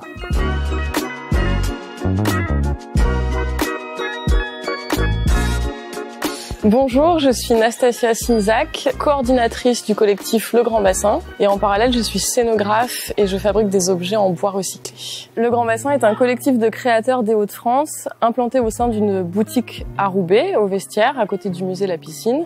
Et chaque créateur a son espace de vente. Tous les créateurs assurent des permanences pour la gestion de la boutique. Le collectif existe depuis plus de 12 ans et labellisé zéro déchet depuis 4 ans maintenant. Alors nous sommes zéro déchet, d'une part tout ce qui va être produits ménagers, emballage, usage quotidien de la boutique. Et ensuite, dans notre sélection, donc les créateurs font très attention aux produits qu'ils vont utiliser, à faire de l'upcycling. Et nous avons aussi des événements, donc un en particulier qui est le vide atelier. Et durant cet événement, les créateurs peuvent vendre leurs matières premières, leurs produits à défaut ou leurs prototypes à tout petit prix. Pour les créateurs, c'est une vraie économie puisqu'au vide atelier, ils peuvent vraiment revaloriser des créations qui finiraient à la poubelle ou qui encombrent leurs ateliers. Le fait d'être labellisé, ça nous permet de continuer à avoir envie de développer cette dynamique, mettre le doigt sur des points qu'on n'aurait pas encore traités et ça nous assure une meilleure communication ou une communication parallèle à celle que nous on peut faire. Un autre avantage du label, c'est d'être mis en relation avec les commerçants et de pouvoir proposer donc leurs déchets aux créateurs, notamment les cartons et la bourre d'emballage qui est utilisée pour les expéditions. Et ça représente une véritable économie pour les créateurs. Je reprends parce que la vidéo est un peu longue et je vois que le temps Pardon? 2 minutes. Il me 2 reste minutes. 2 minutes. Ok. Eh ben, il me restait juste une dernière diapo, je crois. Voilà. Juste pour vous dire que la carte cadeau, c'est important, que l'évolution du chèque en carte a reboosté l'initiative et que aujourd'hui, donc, elle permet de faire de la vente aux particuliers, c'est-à-dire qu'on peut acheter cette carte cadeau. Je vous le recommande pour Noël notamment, pour les fêtes de fin d'année, on peut l'offrir. Et donc, c'est aussi une démarche militante entre guillemets des Roubaisiens pour soutenir leur commerce. Les comités d'entreprise également peuvent s'en saisir pour les salariés. Donc, voilà la carte cadeau, donc qui aujourd'hui s'adresse à des CE, à des CSE importants sur la ville de Roubaix. Donc voilà, c'est un outil très très important pour le commerce roubaisien qu'on a pu mettre en place. Voilà, je crois que c'était la dernière slide. Donc je vous remercie. Merci beaucoup, Nicolas. Il y a des questions, mais malheureusement, nous n'aurons pas le temps de les traiter. Donc Sylvie, je vois que tu as posé pas mal de questions, donc je t'invite à les poser directement à Nicolas par mail, si tu veux bien. Il y a son adresse mail dans le chat. Je suis désolé, on n'a pas le temps de traiter ces questions et les réponses. On va être obligé de conclure du coup ce webinaire. Donc du coup, je remercie vivement nos 3 intervenants. Merci Nicolas. Vous transmettrez nos remerciements également à Thomas et à Alexandre. Merci pour la qualité. Bien sûr, ça sera fait. Merci pour la qualité de vos interventions, merci pour la qualité de vos présentations et merci pour toutes vos actions que vous faites pour les citoyens et pour les commerçants de la ville de Roubaix. Je tiens également à remercier du coup également mes collaboratrices, Rachel et Dorothée, qui ont agi en coulisses. Merci également à vous tous, vous toutes et tous, d'avoir participé à ce webinaire. Merci également à nos partenaires qui nous ont aidés au départ à constituer ce cycle de webinaire. Donc on en est au 9e aujourd'hui. On devrait en faire un 10e le 19 décembre avec la communauté de communes des Lisières de l'Oise qui sera reportée en 2024 pour des contraintes que la collectivité ne peut pas résoudre actuellement. Donc merci à nos partenaires historiques, donc le Conseil régional, l'Agence nationale de la cohésion des territoires, la Chambre de métiers des Hauts-de-France, la CAPEB des Hauts-de-France, la Métropole européenne de Lille et OCD2E. Merci Sylvie. Du coup, je vous souhaite une bonne journée, je vous souhaite bon appétit. Si vous voulez continuer à nous suivre, donc n'hésitez pas à aller sur nos réseaux sociaux. Là, on vous a mis également dans cette présentation donc les liens, mais vous allez forcément les trouver facilement. Donc Roubaix Shopping, la ville de Roubaix, et puis donc notre page Facebook. Et si vous souhaitez revoir ce webinaire, mais également les précédents webinaires, donc il y a également 3 autres webinaires sur les collectivités, la Cabalère pour Béthune, Bruay, Artois, Lys, Romaine, et également donc Soissons, la ville d'Abbeville. Donc aujourd'hui c'était Roubaix et le prochain ça sera pour le département de l'Oise. Donc merci à toutes, merci à tous. Je vous souhaite une bonne journée et bon appétit et à bientôt. À très bientôt. Au revoir. Au revoir. Au revoir Nicolas.